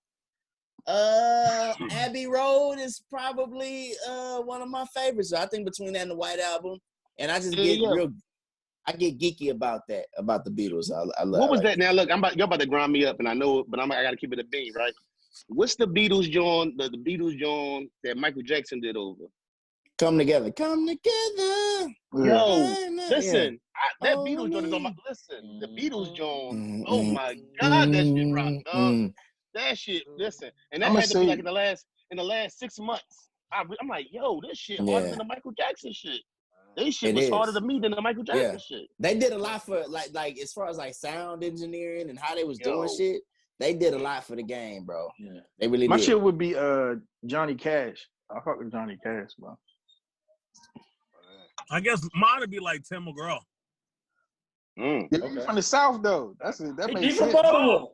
I live in Florida now, but I'm from Baltimore. Hey, can I say something too though about Baltimore? Y'all have so everybody I've ever met from Baltimore, I want to say it's my favorite city on the East Coast. No disrespect. You gotta say it right though. Baltimore. We don't say, hey, Juice. If you ever run into somebody that say be more, they from Baltimore County. They from Baltimore County. Okay, hey, I promise you, they not from the set, bro. I gotta say this, man. Hey, y'all be exposed to different type of music, bro. Like y'all niggas I done met from Ohio, y'all just know different types of music and shit. Like I think sometimes not hating on the New Yorkers or even the Philly cats. But I think at one point to just be more old school with like the culture there. I don't think they branched much out of like if they were hip hop heads out of like what they kind of fuck with. You know what I'm saying? It took a long time for New York niggas. You ain't let me get my shit off, yo. You know what I'm saying? I got my shit too. Go ahead, cool. Yo, stop changing the subject, yo. You taking too long, bro. We got you. Everybody was talking. Juice was talking. Mute yourself. Mute yourself. I know. I don't got so thirsty, yo. Golly. Go ahead, cool. I own CDs. I still had the CDs by people like Marilyn Manson, Papa Roach, Alanis Morissette. That's probably my weirdest little. Damn, cool. You a serial killer? No, listen. You know how. All right. Sporting events, right? So sporting events. White Stripes is another one. Doom. Oh, we sing the joint. That shit not. I used to play the White Stripes CD before I read they used to use it as sporting events. If you play that shit in your car, you know how it go, Juice, or anywhere where you can hear the music like you want to feel it. Yeah, nah, I'm fucking with you now. That shit bump. And then Marilyn Manson got some grooves like he just weird as hell, but he got some grooves. That shit could be sampled in your favorite rap song. You know. He actually a cool dude. He's a cool individual as far as like his thoughts and shit. I'm gonna go Queen, yo. I'm probably the biggest Queen you did say that, ever seen. He did. I watch the movie every time it come on. I will. My day is over if it comes on and I catch it. Like I'm sitting here and I listen to a Queen song every day. Well, that figures since you think 400 degrees was you know. I Wayne. I thought Wayne was a better rapper then. I think Wayne is a better rapper now. I mean, he is at the end of the He's day. a better rapper. And I think his ascension 400 degrees is like, because he was all big time. I got that work. Taking the supply with me. Ooh, that shit, dog. That shit grew. That shit. 400 degrees up there with Illmatic. I like it was written better than Illmatic. Fuck out of here. Me too. I said it. Too, I said it. Me too. I said it. Yo, that's the unpopular opinion. That's the unpopular opinion. I said it. Godson and Stillmatic is better than all that bullshit. To be honest, I might give you Stillmatic. I might give you Stillmatic. Stillmatic is better. I am Jam. Good. It ain't better. I am than it was written. Hey, Ro, what was that? What was the other thing I sent you? Who was more lyrical? Who was the people in there? Oh, let me pull it up, yo. Come on, y'all don't leave a dead space. Somebody say something. Like that, it's a podcast. Yo, I'm gonna tell you some Baltimore shit, right? Time I've been in Baltimore. Oh, here you go. I swear to God, it's never been sunny, dog. I've never seen a sunny day. My first experience in Baltimore. Listen, my first experience in Baltimore was that Greyhound bus station in the alley that you did not want to be back. Jersey? You live in Jersey? South Jersey. It ain't no sunlight in Jersey. It ain't no sunlight in the whole state of New Jersey. No, listen, dog. I'm from Philly, first off, and ain't no. And listen, in Baltimore, like North Philly, dead ass serious. I don't give a fuck what you talking about. Yo, right? The streets ain't that small. Don't do that. Oh, I'm just talking about the main street. Little ass streets, yo. Yo, the main streets in North Philly. Paul two-way. No, say Paul no two-way. We ain't gonna do that. The whole North Philly, the streets little as shit. No. When you just see people doing weird shit when you driving by. The lady was on the sidewalk just out of ain't no radio, she ain't got no headphones, and she just like, you was at Lexington Market? Probably. No. Right, hold on. With the squeegee boy, listen. Oh yeah. We was on North. Rel was so worried about the squeegee boy, it made me worried about him. Like, what the fuck is he? Is he up to something else? I don't know. Is he just doing squeegee? They sometimes don't take no for an answer. Yeah. Yo, Rel I'm looking back like, am I going to jump out and get physical? You can't get the jump on me. That's my point. You know what I'm saying? Right, you never gonna catch me not looking at you. And I was gonna bang out. What's the joint though? What's the Okay. All right, here it is. One of these rappers has to go. One of these rappers and all of their music has to go. Okay. Gucci, Jeezy, T.I., Boosie, Ross, Gotti. Boosie. Gotti. Boosie. I love Gotti. If I could pick, Jay said Gotti. right? I said Boosie. If I could pick two, it would be Boosie and Gotti. Right. Hold on, no. Hold Nah, on. dog. Nah, I ain't getting rid of Boosie. No. Boosie important to the culture, dog. Boosie, Webby is too. hey, Webby is too. That's nigga. not. Y'all about to be mad at Webby, me. yeah, Webby too. Listen, Big Boosie and y'all about to Webby. be mad at me. I Y'all about to fuck be with mad at Webby. me. If Put you your get rid of pussy list two, online, I'll give you $1,000. listen, y'all gonna be mad at me. If I had to get rid of two, it would be Boosie and Gucci. You Y'all fucking You wild. out of your mind. I'm getting ready to go crazy. I'm good. Let's turn the podcast Right, yeah. off. Go ahead, the podcast, yo. Hey, I'm not the Gucci biggest fan man, of dog. Gucci. Your Have man, you seen little Gucci baby, Culture wouldn't exist Tree? if it wasn't for Yeah, goddamn. Listen, we just hold on. Or We just Young talking Thug. about Don't be no Young A&R. no. Hold on. Hold on. Talking about catalogs. We ain't talking. See, don't change the. Don't move the court. What you say? Don't move the goal. We just talking about his catalog. I'm not the biggest fan of his catalog. Oh, listen. Catalog. Only one I like is the Roger Davis album. That's the only one I really like. He got a you huge can't catalog. do that. Gucci fingerprints I'm on not the knocking whole his culture. Gucci bro. fingerprints on the Hold whole on, culture. Jordan. Shout out to what's the the Gucci. Gucci's Hold on. signature on the whole culture. Dog. What's Yeah, the question is what? Hold on. What's the question? The question was, this is music. We're not talking about his finger and his influence. We ain't talking about that. I think they talking about him. Period. Like his. Yeah, but if everything. you take Gucci away, guess who's gone? Gunna, Young Thug, Lil Baby, all of them. Bro, we're not talking Migos, about yeah. all that. We're not talking about all that. I got one for y'all. Not the question. Y'all niggas Bar take for something and bar. run all the way over here with the shit. Stop getting mad, yo. No, I'm not Bar- mad. No, I'm not mad, yo. Hey, cool. Yo. Stop saying I'm mad if I get mad. Like, what the fuck? Cool. Bar for Fucking bar. psychologist.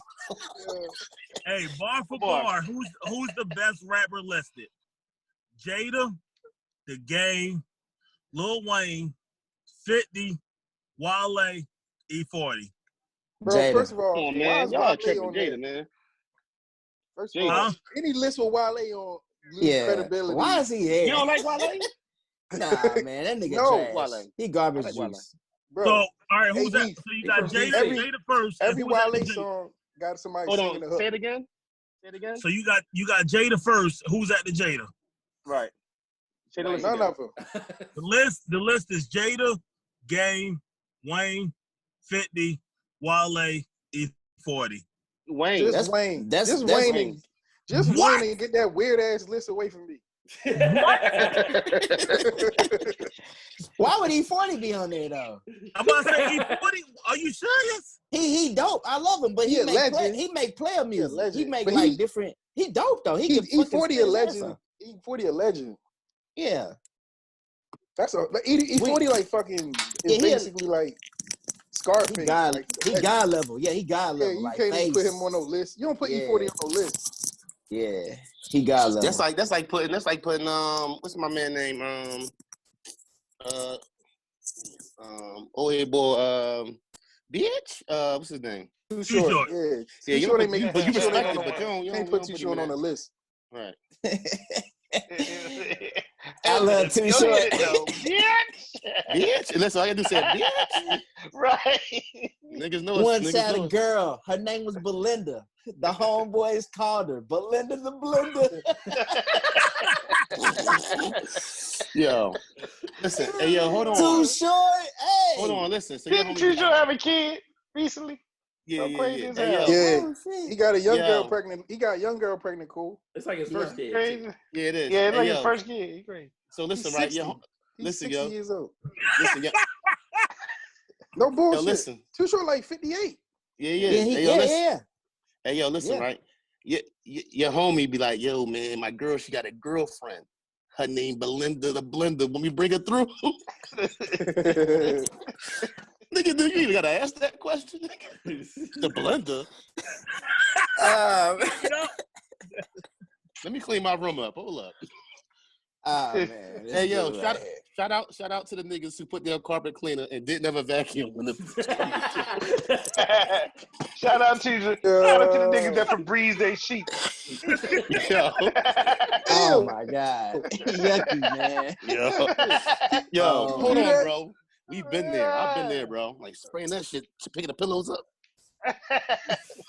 Go through a half of a breeze. Go through a half of a breeze. I'm not for quick. freezing the sheets, man. Maybe the couch, not the sheets. Oh man. That's nasty. Yep. That's why this fucking coronavirus going around. Because of Febreze sheets. Niggas they having brunch outside. Wash the linen. Because niggas in Baltimore having brunch outside. Like, for real, I seen a brunch outside on my timeline. Bruh. He said I seen a brunch outside.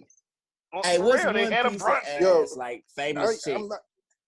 Who? I know it's not funny, but like New York was playing with that shit, and that shit caught up to New York so fast because niggas was still going outside. They was still partying. Yeah, they was still on the train. And the niggas in Baltimore keep playing. That's the same fucking thing that's gonna happen. That's why I don't go nowhere. Hey, what's one piece of famous ass you'd fucking risked it for to get corona? Like if she had corona, she was famous. Rihanna. Yo, Rihanna bad. Yo, Regina Hall, yo. Yes, Lord. Her. Yep, absolutely. Hey, what's funny is on Black Monday, right? Lupita. Black Monday. Huh? Y'all be sleeping on Lupita. Said Lupita. Y'all sleeping on Lupita. Where's Lupita? Oh, I'm tripping. Who Lupita? The 12 years of slave. Yeah. Oh, she was in. Okay. She was in. Whatchamacallit too, wasn't she? Black movie. Yeah, Black She was in Black Panther. Oh, that's the. Hold on, that's the one that was in the other shit with the Jordan Peele shit or no? Yeah, she's in Get Out. Yeah, This Is Us. Not us. I said This Is Us. This nigga said This Is Us. Hey, This Is Us. I'm about to say she was in that. That's so funny. I'm gonna go with Megan Thee Stallion, dog. Hey, yo, I'm tired of her. Her ad-libs bother me. That's a good one. That's a good one. And keep your tongue in your mouth. I don't want to see your tongue in your mouth. I like that she stick her tongue out. That's a solid. I like that. That's a strong pick. Hey, Luke, Juice, that's a strong pick. I like that. Juice been riding for Megan for like a year and a half. Yeah, dog. Hey, speaking to existence, I like that. I like that pick. I'm gonna go with Lisa Ray. She still got it. You know she only wear all white too. You know that, right? All white. Every time she about to bill. She the bill, ain't she? I don't know. Gary Payton had it. So. Oh yeah, she married to like a king or some shit, right? Nah, she left that nigga. Yo, these kings can't keep no biddies, yo. These kings can't keep no biddies. I don't know. But for some reason though, I'll tag the brat though too though. Oh yeah. I ain't gonna lie. Brat messing with a girl now. Hold on. Who's the best? Who's the best tomboyish? I don't really have any outside of the brat. The brat thick. Oh, Tiana Teller, bro. Tiana Teller, bro. Hold up. She's not. Oh yeah. What about Aaliyah? Aaliyah was a tomboy. Yeah, she is. Nigga, she wear better Jordans than you, nigga. Her Jordan game a fuck you shit up. Jordan game a fuck Rella. Her Jordan game a fuck Rella, but that's it. Yeah, you're right. You're right. Pro Tiana Taylor. Yeah. She not with that tomboy shit no more. Shit, is she still? Yeah, she do. Nigga, she still do it. Yeah. You can tell she did. She did that one video. That one video had niggas hype, but nah. Yo, if Sierra don't sit her pregnant ass down, always fucking dancing. She pregnant again? She pregnant again. Dance, Sierra. Keep dancing. Listen, Russell Wilson in the back was three times. Look, I looked at that shit 3 times because she was pregnant. Hey, Jay, you had to be here. I looked at her twice. I looked at Hey, Jay, you had to be here for that. That was oh man, that was an episode, boy. Yeah. Yeah. I mean, Russell, he just being the home dad like he. All right, yo. Who overrated, yo? Who overrated, man? As far as who? Women. Meg. Thank you. Yes. I knew somebody was gonna say that. What? Yes. Meg. Yes. She overrated, dog. Yeah. Hold on. I like Meg's youthful Hey, man, look, dog. Let me tell you something. Hey, hey, look, dog. She thick. She tall. Correct. Are you talking about like as a rapper, or are we talking about? No, I'm talking about that. Yeah. Fine. Yeah, it's a fine. Hell no, big. Y'all see that big old thing? Oh man, there's plenty of big old asses out here, man. No, the man. thing is though, and she can rap. The thing is though, a stallion is a male horse. So when I first heard this, I was like, yo, one tranny came out, like, and then I was like, oh, Come she on. bad. And her Come face a on, little dog. strong. Her face a little strong. Come on, dog. Like she could take a punch. Like, oh, nigga, that's all you got. Don't do Meg You like better that. come harder than that. Nah. Hey, Jake, you get the Juice, I'm Tesla with you, Juice. She get the Tesla with you? Get off me, man. God Okay, damn. see, now I gotta go there. Most black women don't necessarily have very keen or feminine features. Okay, so you do realize it, right? This is Brother They Talking Shit, don't. episode 89. I Like, can't rock dog, with this. Look, dog. Look at black women's face. Look, listen. This No, he don't mean that disrespectfully. I know. I'm not disrespecting. I'm messing with Our him. women You got are strong beautiful. features. But what I'm saying is, yeah, like our women are And built different. They are. And Now, that's they copying it. That's why I make trips to the Dominican Republic so often. This nigga stay in the DR. Just wow. Hey, look, now trannies, And that's why they try to.